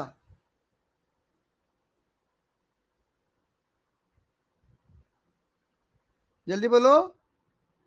माइक्रोब को B12 विटामिन B12 अवेलेबल नहीं हो पाया, ये इधर नहीं आ पाया और नहीं आ पाया, तो इसको नहीं मिल पाया, तो माइक्रोब खत्म हो जाएगा, ग्रो नहीं कर पाएगा। क्लियर है इतना?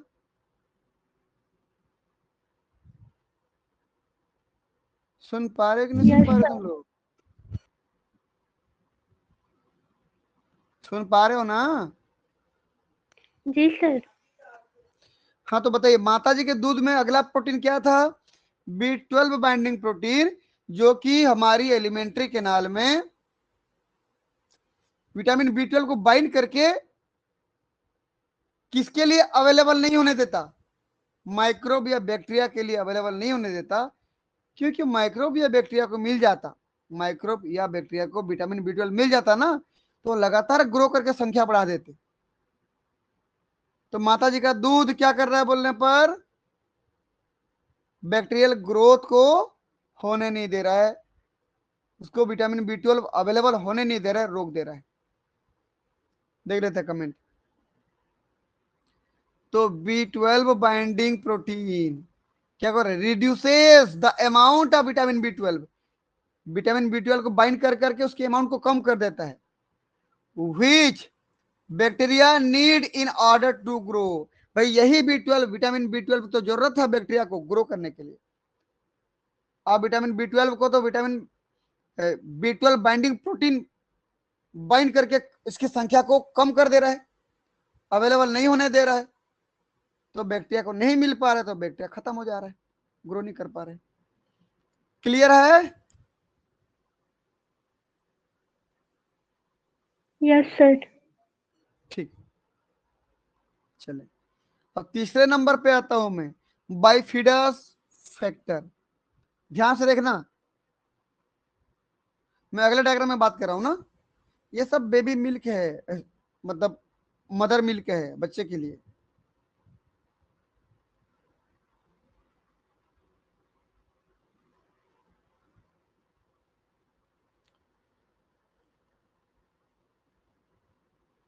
और ये आहार नाल किस क्या बोलने पर? बेबीज, बेबीज गट।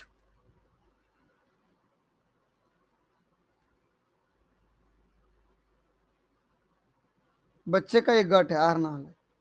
चलिए मैं अगले डायग्राम की बात कर रहा हूं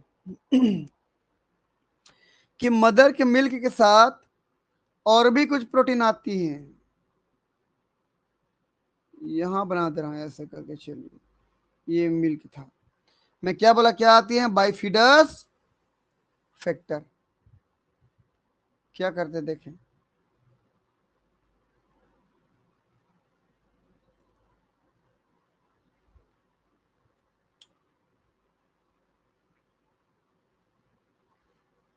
बाइफिडस फैक्टर। ये क्या करते भाई, ये बच्चे के आहार नाल में, एलिमेंट्री के नाल में एक बैक्टीरिया को ग्रो करवाते हैं, मदद करते हैं ग्रो करने के लिए। बैक्टीरिया का नाम लैक्टोबैसिलस बाइफिडस। देखना ध्यान से, बैक्टीरिया का नाम क्या बोल रहा हूं मैं,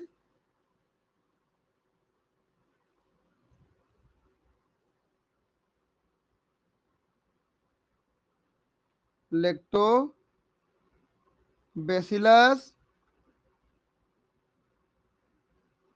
बाइफिडस। नहीं दिख रहा नाम, ब्लैक कलर में लिख दे रहा हूं।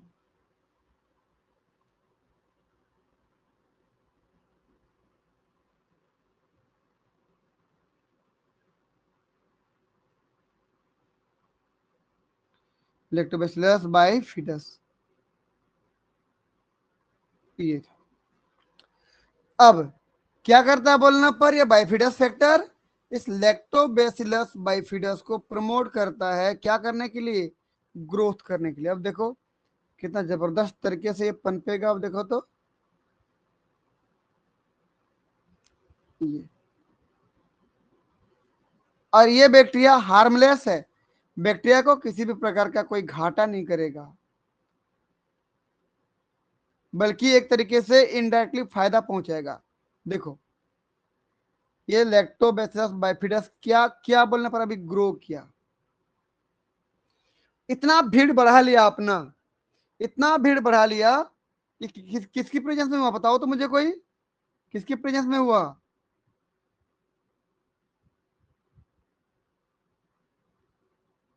बोलो।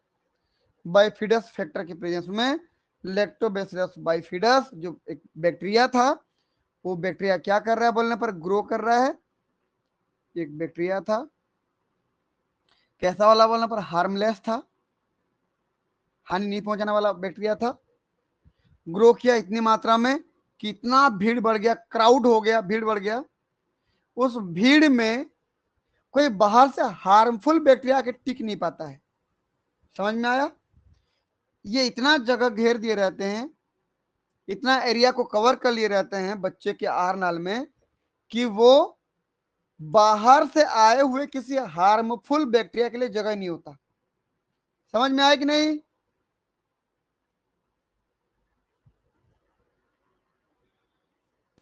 यस हाँ सर। या ना। हाँ सर, आ गया। देखो, प्रमोट ग्रोथ किसकी बात कर रहा है, bifidus factor promote growth of lactobacillus bifidus, एक प्रकार का क्या, a harmless bacterium in babies gut, growth of such non pathogenic मतलब हार्मलेस। ये जो इस प्रकार का जो हार्मलेस बैक्टीरिया है, नॉन पैथोजेनिक मतलब harmless bacteria, helps to crowd out, इतनी मात्रा में भीड़ बना लेता है, अपना संख्या बढ़ा लेता है कि डेंजरस वेराइटीज के बैक्टीरिया को आउट कर दिया जाता है, बाहर निकाल दिया जाता है। क्राउड आउट मतलब भीड़ की वजह से किसी और बैक्टीरिया को आने ना देना, निकाल देना बाहर से ही, जाओ तुम्हारे लिए जगह नहीं है, बाहर कहीं और जाओ। समझ में आया ना, हाँ या ना। यस सर, क्लियर है। ठीक, ये सब बेबीज गट में चल रहा है ना। ये ठीक, तो कोई हार्मलेस अगर बैक्टीरिया आना भी चाहता है ना, तो यहां से, हार्मलेस मतलब पैथोजेनिक, सॉरी हार्मफुल मतलब पैथोजेनिक, हार्मलेस मतलब नॉन पैथोजेनिक, मैं लिख दे रहा हूं, ये हार्मलेस था तो नॉन पैथोजेनिक था। अगर मैं बोला कि कोई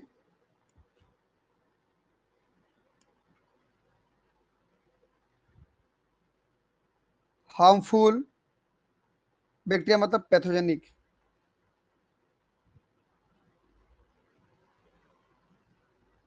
बैक्टीरिया यदि आना भी चाहता है तो यहाँ से कल्टी मारेगा, निकलेगा। क्यों? उसके लिए जगह नहीं है।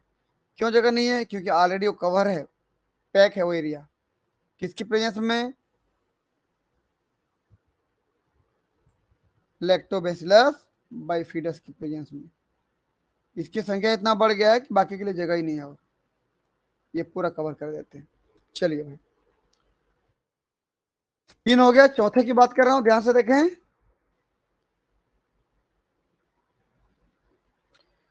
कि फैटी एसिड आता है मदर मिल्क में। कौन आता है बोल रहा हूं? Fatty acid. ध्यान से देखना, यहां कर रहा हूं मैं फैटी एसिड।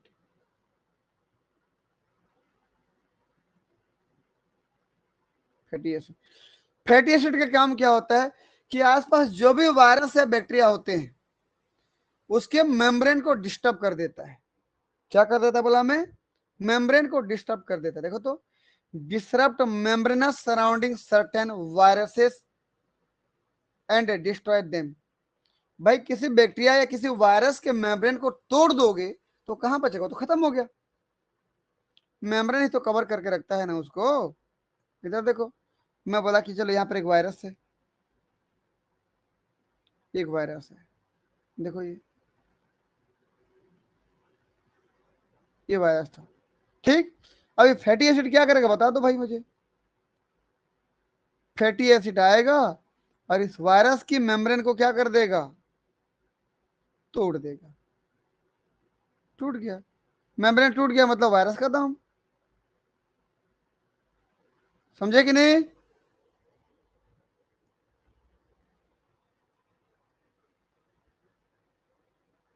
Yes sir. ये मदर मिल्क था, याद रखना। चलिए अगले पॉइंट की बात कर रहे हैं हम लोग। 5वां नंबर, फाइब्रोनेक्टिन, एक प्रकार का प्रोटीन। क्या करता है? हम बच्चे के एलिमेंट्री कैनाल में जाकर के एंटी माइक्रोबियल एक्टिविटी को बढ़ाता है। किसके? मैक्रोफेज के। भाई स्टमक में मैक्रोफेज भी तो होंगे ना, वो तो हर जगह पे है। और ध्यान से देखिएगा मैं जो बोलना चाहता हूँ, यहाँ पर इस डायग्राम बता रहा हूँ। यदि मैं बोला कोई ऐसा इम्यून रिएक्शन हुआ था जिसकी वजह से कोई इम्यून सेल्स आया था, एंटीबॉडी आया था, और एलिमेंट्री कैनाल में ही कहीं पर मान लीजिए इम्यून रिएक्शन हुआ था, एंटीजन और एंटीबॉडी का रिएक्शन हुआ था, जिसकी वजह से बच्चे के इस आहार नाल के अंदर की परत डैमेज हो गई थी। मैं यहाँ कर दे रहा हूँ डैमेज, देखो तो ये डैमेज दिख रहा है ना? ये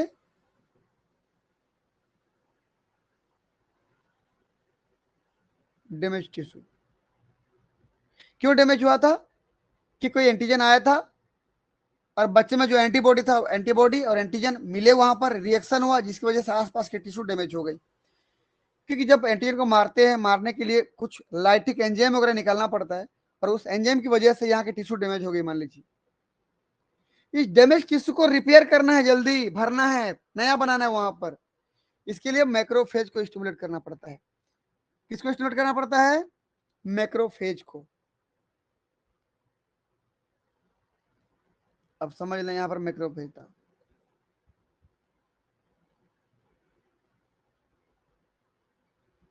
ये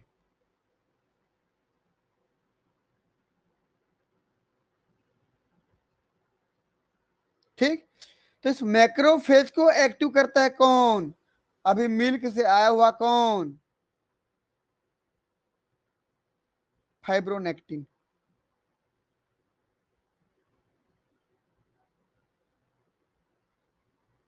फाइब्रोनेक्टिन आता है, किसको एक्टिव करता है? मैक्रोफेज को। रिजल्ट में क्या होगा? मैक्रोफेज क्या करेगा? यहां पर जाके डैमेज टिश्यू में क्या करेगा? जल्दी बोलो। रिपेयर करेगा, जल्दी भरेगा, है ना? ये क्लियर है इतना? टिश्यू डैमेज क्यों हुई थी भाई? Due to immune reaction. कोई ना कोई प्रकार का यहाँ पर क्या हुआ था? इम्यून रिएक्शन हुआ था, जिसकी वजह से टिश्यू डैमेज हो गया था। देख लो, फाइब्रोनेक्टिन क्या कर रहा है,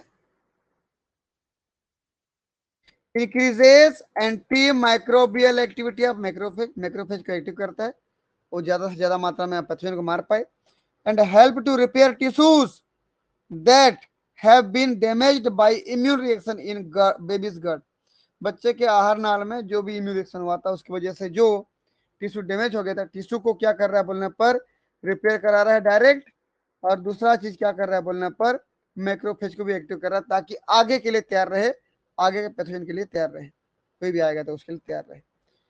तो फाइब्रोनेक्टिन डायरेक्ट यहाँ पर यहाँ के टिश्यू को भी क्या कर रहा है, प्रमोट कर रहा है, क्या करने के लिए, रिपेयर करने के लिए। क्लियर है इतना? और मैक्रोफेज को एक्टिव कर रहा है ताकि और भी कोई डैमेज ना हो, आप तैयार रहो, पैथोजन कभी भी आ सकते हैं। ठीक है, यस सर। चलिए अगला देखते हैं,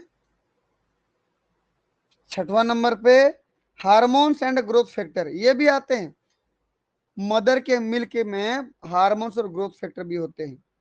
वो क्या करते देखो तो, कुल मिला के बच्चे के आहार नाल को मैच्योर कराते हैं। क्योंकि आप सोचिए ना, जो बच्चा 9 महीने तक पेट में था, मतलब यूटेरस में था, गर्भाशय में था, कभी अपने आहार नाल में कोई खाना नहीं खाया था,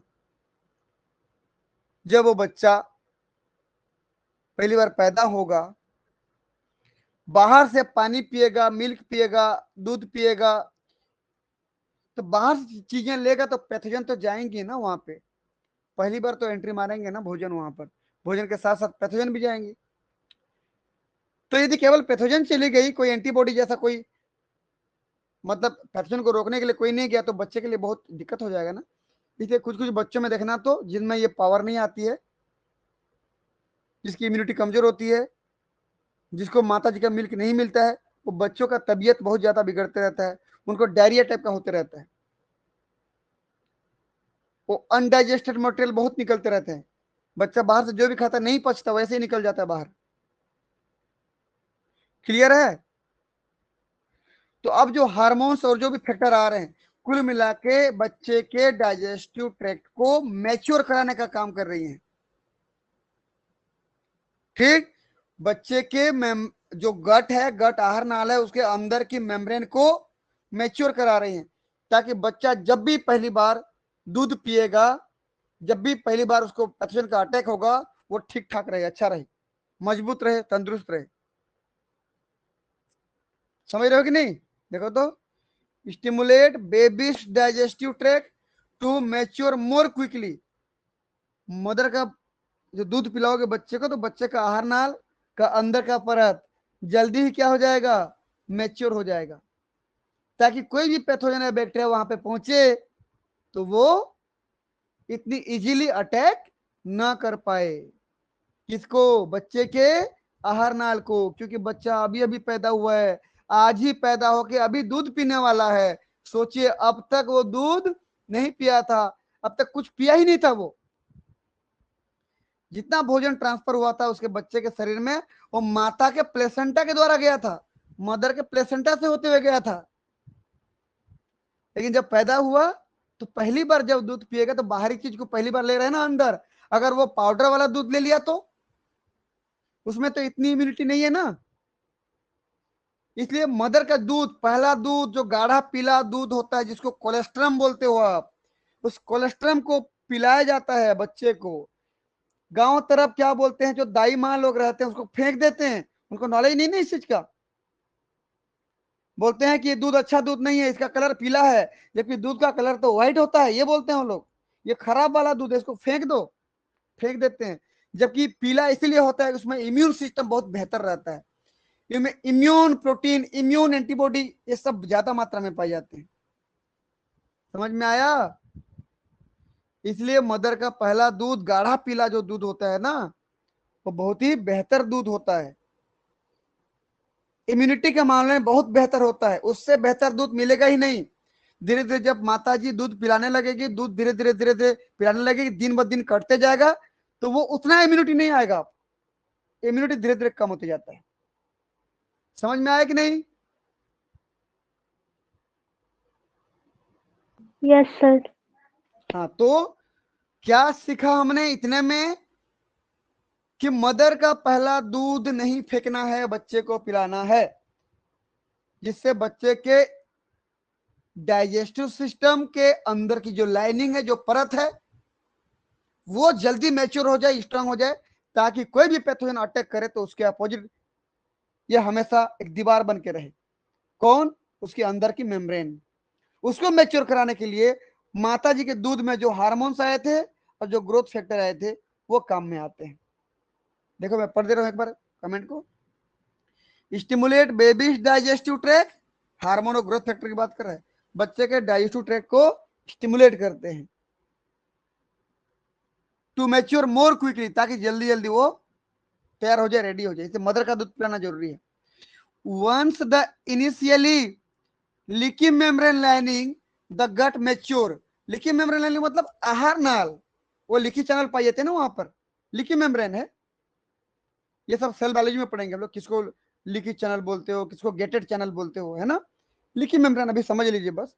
बच्चे का जो आहार नाल का अंदर का मेम्ब्रेन था वो लिकी मेम्ब्रेन था, वो लाइनिंग एक बार यदि क्या हो गया, अच्छे से क्या हो गया, मैच्योर हो गया, तो इन्फेंट मतलब बच्चा, infant become less vulnerable to micro organism. जब एक बार बच्चे का अंदर का आहार नाल का लाइनिंग मैच्योर हो गया, अब बच्चा जो है किसी भी माइक्रो ऑर्गेनिज्म के लिए अब बहुत कम कमजोर है, वो मतलब बहुत स्ट्रांग हो गया वो। अब माइक्रो ऑर्गेनिज्म उतनी आसानी से अटैक नहीं कर पाएंगे, मतलब माइक्रो ऑर्गेनिज्म के विरुद्ध बच्चे का आहार नाल का अंदर का लाइनिंग स्ट्रांग हो गया। क्लियर है इतना?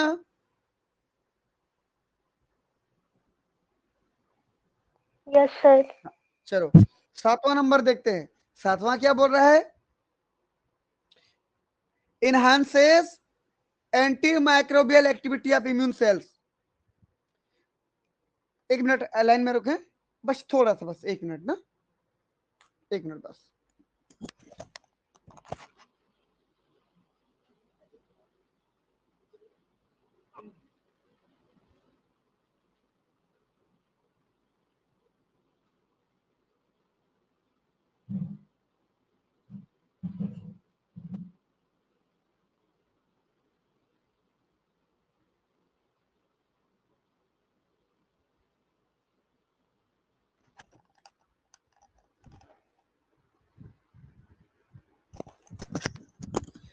आप लोग सुन पा रहे हैं क्या?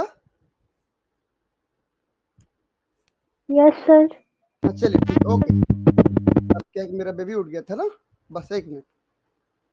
आगे देखो, मैं बोला इंटरफेरन गामा। इंटरफेरन गामा क्या करता है बोला मैं? वो भी तो दूध के साथ आ रहा है ना। देखो दूध के साथ कौन कौन आ रहे हैं, हार्मोन्स भी आ रहा है भाई। अभी मैं इसको लिख दे रहा हूँ, चलिए यहाँ पर कौन आया, हार्मोन्स आया था, और कौन आया था बताओ? ग्रोथ फैक्टर लिखे थे ना, ग्रोथ फैक्टर। ये क्या करते हैं बोला मैं? अंदर की लाइनिंग को क्या करते हैं, इनर लाइनिंग को मैच्योर कराते हैं बोला था। ये यहाँ देखो अंदर की लाइनिंग बना रहा हूं, देखो तो ये अंदर का लाइनिंग, ठीक है।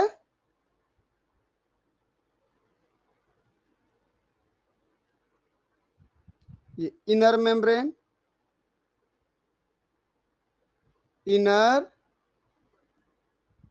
Membrane of gut. इस गट की इस मेम्ब्रेन को क्या करते हैं भाई, ये हार्मोन और ग्रोथ फैक्टर क्या करते हैं, मैच्योर कराते हैं। मैच्योर मतलब परिपक्व कराते हैं, मजबूत बनाते हैं, ताकि कोई बैक्टीरिया उसके ऊपर अटैक ना करे। अब बैक्टीरिया यदि अभी आ भी गया बाहर से ना, कोई बैक्टीरिया आ भी गया है ना, चलिए यहाँ पर बना लेते हैं, कोई बैक्टीरिया बना लेते हैं। देखो बैक्टीरिया आ भी गया ना, तो इसको भेद नहीं पाएगा। देखो समझ में आया कहानी? ये हार्मोन्स और ग्रोथ फैक्टर का रोल था। अगला क्या था बोला मैं आपको? इंटरफेरन गामा क्या करता है? Enhances anti microbial activity of immune cells. ये जब इंटरफेरन गामा आते हैं, जितना भी इंटरफेरन गामा आएंगे, वो सब क्या करेंगे भाई, यहाँ पर इंटरफेरन गामा जो भी आएंगे, देखो तो ये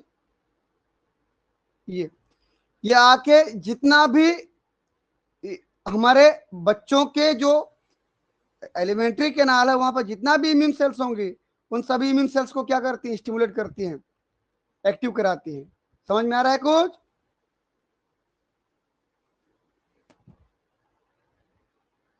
समझ रहे हो ना? इम्यून सेल्स को, इम्यून सेल्स बोलते कौन कौन सा सेल बता दे भाई मुझे कोई। T cell, B cell, natural killer cell, neutrophil, eosinophil, basophil, monocyte, macrophage, dendritic cells, ये सब सेल्स क्या कहलाते हैं आपस में? Immune cells. तो उन सेल्स को क्या करता है बोलने पर? एक्टिव कराता है, मैच्योर कराता है। समझ रहे हो ना? अलर्ट कराता है, कहने का मतलब एक तरीके से क्या कराता है बोलने पर? अलर्ट कराता है।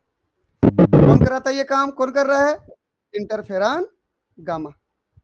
आवाज क्लियर आ रही है कि नहीं आप लोगों को? हाँ सर।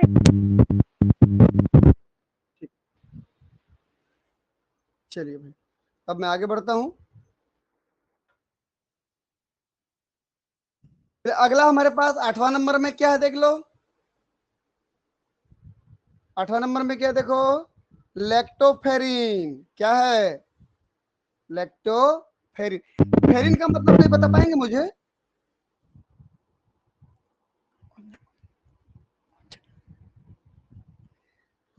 फेरिन का मतलब बता पाएंगे क्या होता है?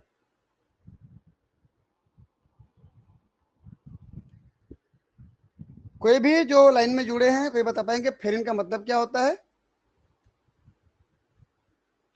नहीं बता पाएंगे? फेरस शब्द सुने? फेरस क्या होता है?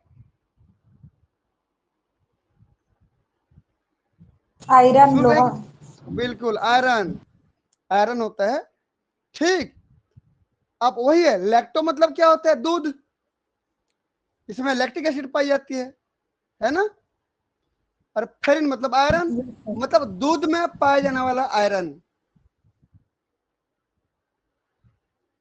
मतलब दूध में पाने वाला आयरन को बाइंड करने वाला प्रोटीन लैक्टोफेरिन कहलाता है। समझ में आया? दूध में पाने वाला ऐसा प्रोटीन जो आयरन को बाइंड करता है, क्या कहलाता है? लैक्टोफेरिन कहलाता है। अब देखो एक चीज है ना,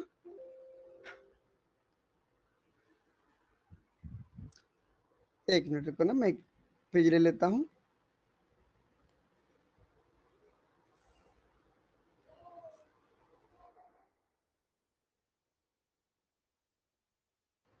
चलो मैं एक यहाँ पर नए पेज में फिर बनाता हूँ, देख लो। यहाँ पर मैं बना रहा हूँ, ये मिल्क था, चलिए अभी बच्चे ने पिया था, ये मिल्क आया था। मैं बोला लैक्टोफेरिन एक प्रकार का प्रोटीन है।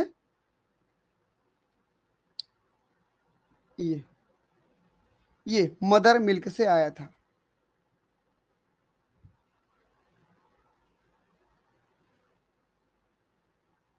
फेरिन मतलब आयरन होता है, याद रखना। लैक्टो मतलब मिल्क से रिलेटेड है, तो मिल्क में पाने वाला ऐसा प्रोटीन जो कि आयरन को बाइंड करता है। अब देखो आयरन कहाँ पे है बोलना, यहाँ पर देखो, बच्चे के एलिमेंट्री कैनाल में मान लीजिए यहाँ पर आयरन बना रहा हूं मैं,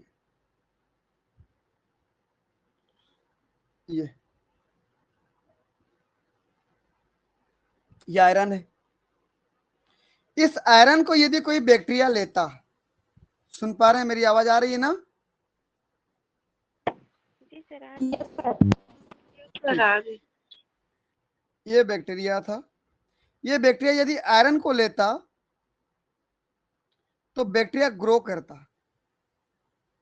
मतलब बैक्टीरियल ग्रोथ के लिए, पैथोजन के ग्रोथ के लिए क्या जरूरी है? आयरन। समझ में आया? आयरन जरूरी है।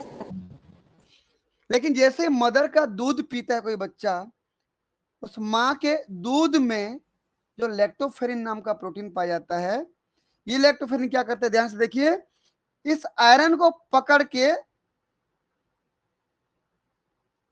आयरन की मात्रा को कम कर देता है। जो फ्री आयरन घूम रहे थे ना, उस फ्री आयरन की मात्रा को कम कर देता है। मतलब आयरन किसके लिए अवेलेबल नहीं होगा अब?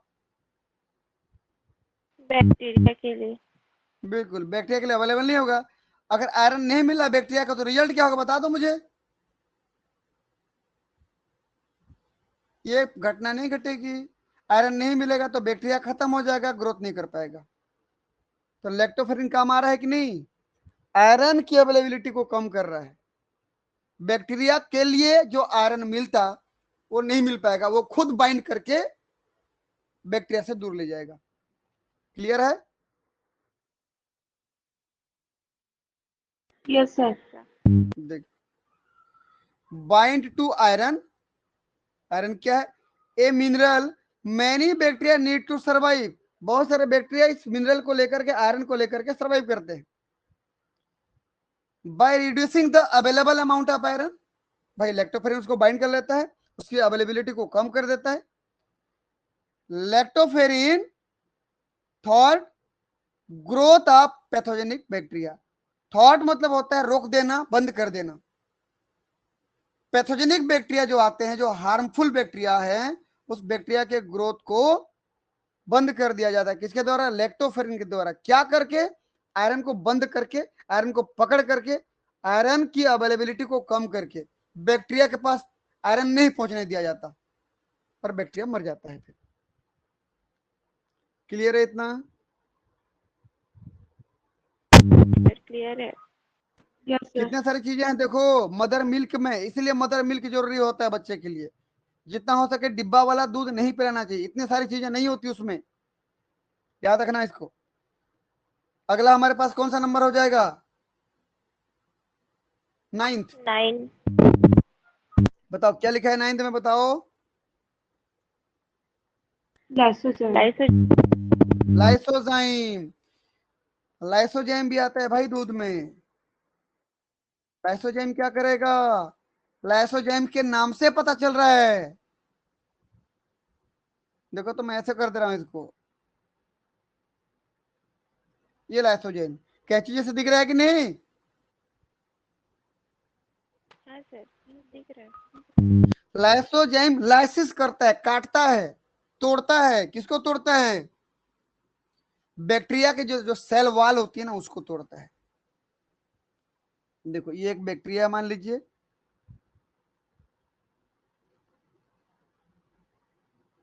बैक्टीरिया के ऊपर में क्या पाई जाती है? बैक्टीरिया मेम्ब्रेन के ऊपर में क्या होती है? सेल वॉल होती है ना, इसको याद रखना।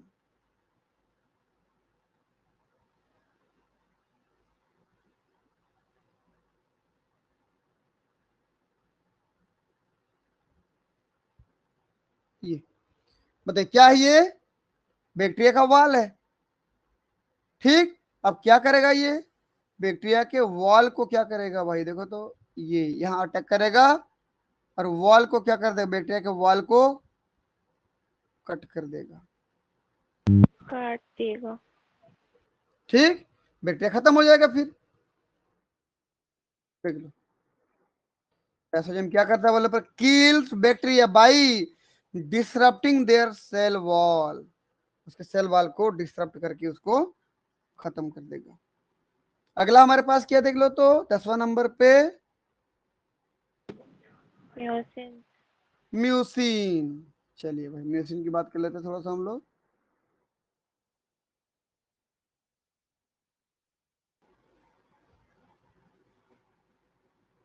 एक मिनट में ना,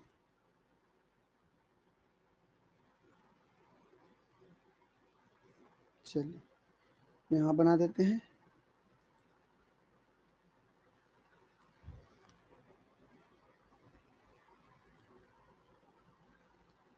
ये कर दे रहा हूं मैं।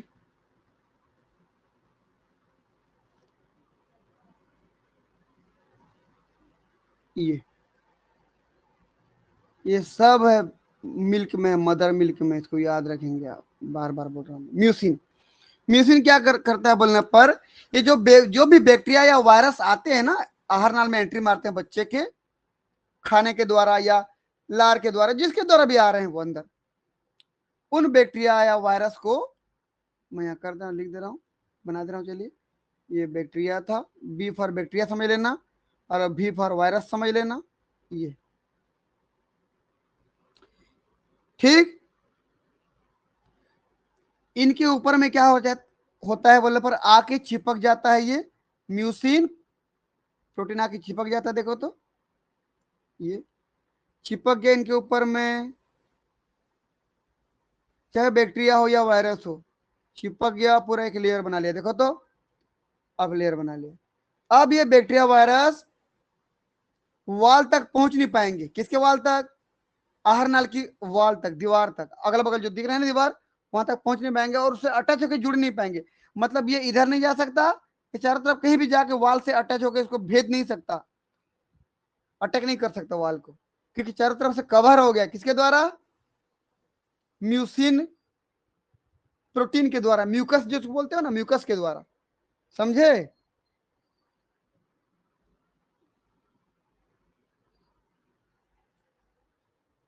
समझे कि नहीं? Yes sir. भाई एलिमेंट्री किनारे के अंदर भी तो म्यूकस की परत पाई जाती है कि नहीं? इधर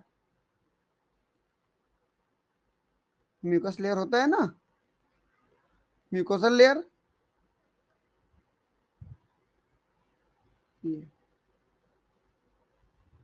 म्यूकोसल लेयर।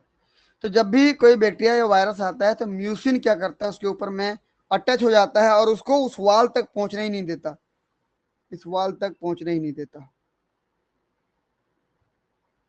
ये समझ लेना। चलिए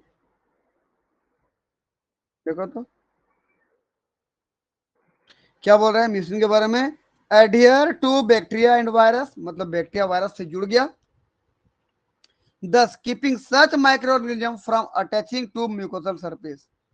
अब म्यूकोसल सरफेस तक पहुंचने नहीं देता, उसको पकड़ करके रखता है, बाइंड करके चारों तरफ से एक सरफेस बना के रखता है उसको, बेबी के अंदर के आहार नाल के परत तक पहुंचने नहीं देता है। ठीक।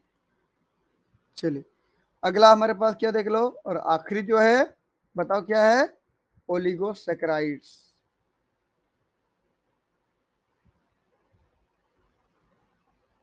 11 नंबर में क्या हो जाएगा? ओलिगोसैकेराइड्स। ये भी सेम काम ही करता है। ओलिगोसैकेराइड भी क्या करता है बोलने पर, यहाँ पर डायग्राम में डाल देते हैं हम लोग।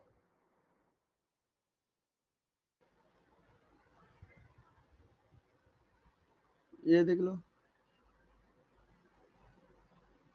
ये ओलिगोसैकेराइड ये क्या करता है, देखो ये भी आता है और चारों तरफ इसके जुड़ जाता है ऐसे करके। देखो ये बैक्टीरिया या वायरस हो, चारों तरफ जुड़ जाता है और इसको कहाँ अटैच नहीं होने देता, बेबी के स्टमक के या इंटेस्टाइन के अंदर की दीवारों पे अटैक होने नहीं देता, अटैच करने नहीं देता है। समझ में आया?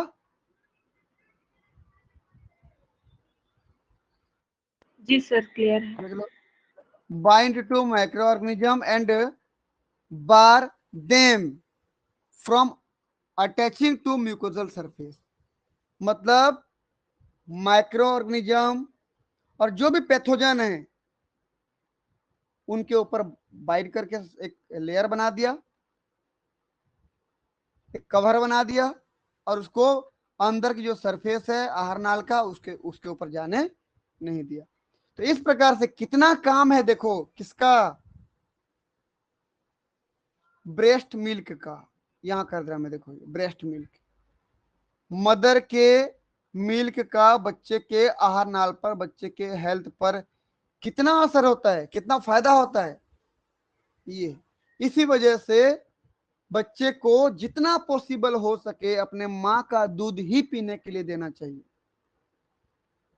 ताकि बच्चे का आहार नाल, बच्चे का एलिमेंट्री कैनाल, बच्चे का डाइजेशन, बच्चे का जो एलिमेंट्री कैनाल का जो स्थिति है, जो पाचन क्रिया, वो सब अच्छे से बना रहे। तो माता जी का मिल्क ही दें।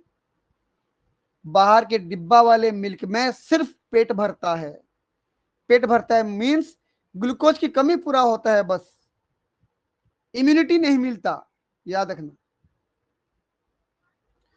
और हमको तो बच्चे के पेट भरने के साथ साथ, बोलो, बच्चे के पेट भरने के साथ साथ इम्यूनिटी भी तो प्रोवाइड करना है ना। अभी नवजात बच्चा है, माँ के पेट से अभी बाहर आया, गर्भाशय से अभी बाहर निकला है, उसको बाहरी पैथोजन, फंगस, इन्फेक्शन से बचाना है ना, इम्यूनिटी देना पड़ेगा उसको। क्लियर है इतना? जी Yes, सर। sir. जी बिल्कुल, आपके आसपास, आपके घर में, पड़ोसी में, जहां भी होता है इस चीज को बताएं। और पहला जो मिल्क बनता है येलो कलर का, गाढ़ा येलो कलर का, उसमें इम्यून सेल्स वगैरह पाई जाती हैं। तो इसलिए उस दूध को न फेंके, उसको बच्चे को पीने को दें, जितना पॉसिबिलिटी हो सके, जितना भी पी पाए बच्चे को पिलाएं। वो बच्चे के हेल्थ के लिए बहुत ही बेहतर होता है। ठीक, किसी को कुछ पूछना है?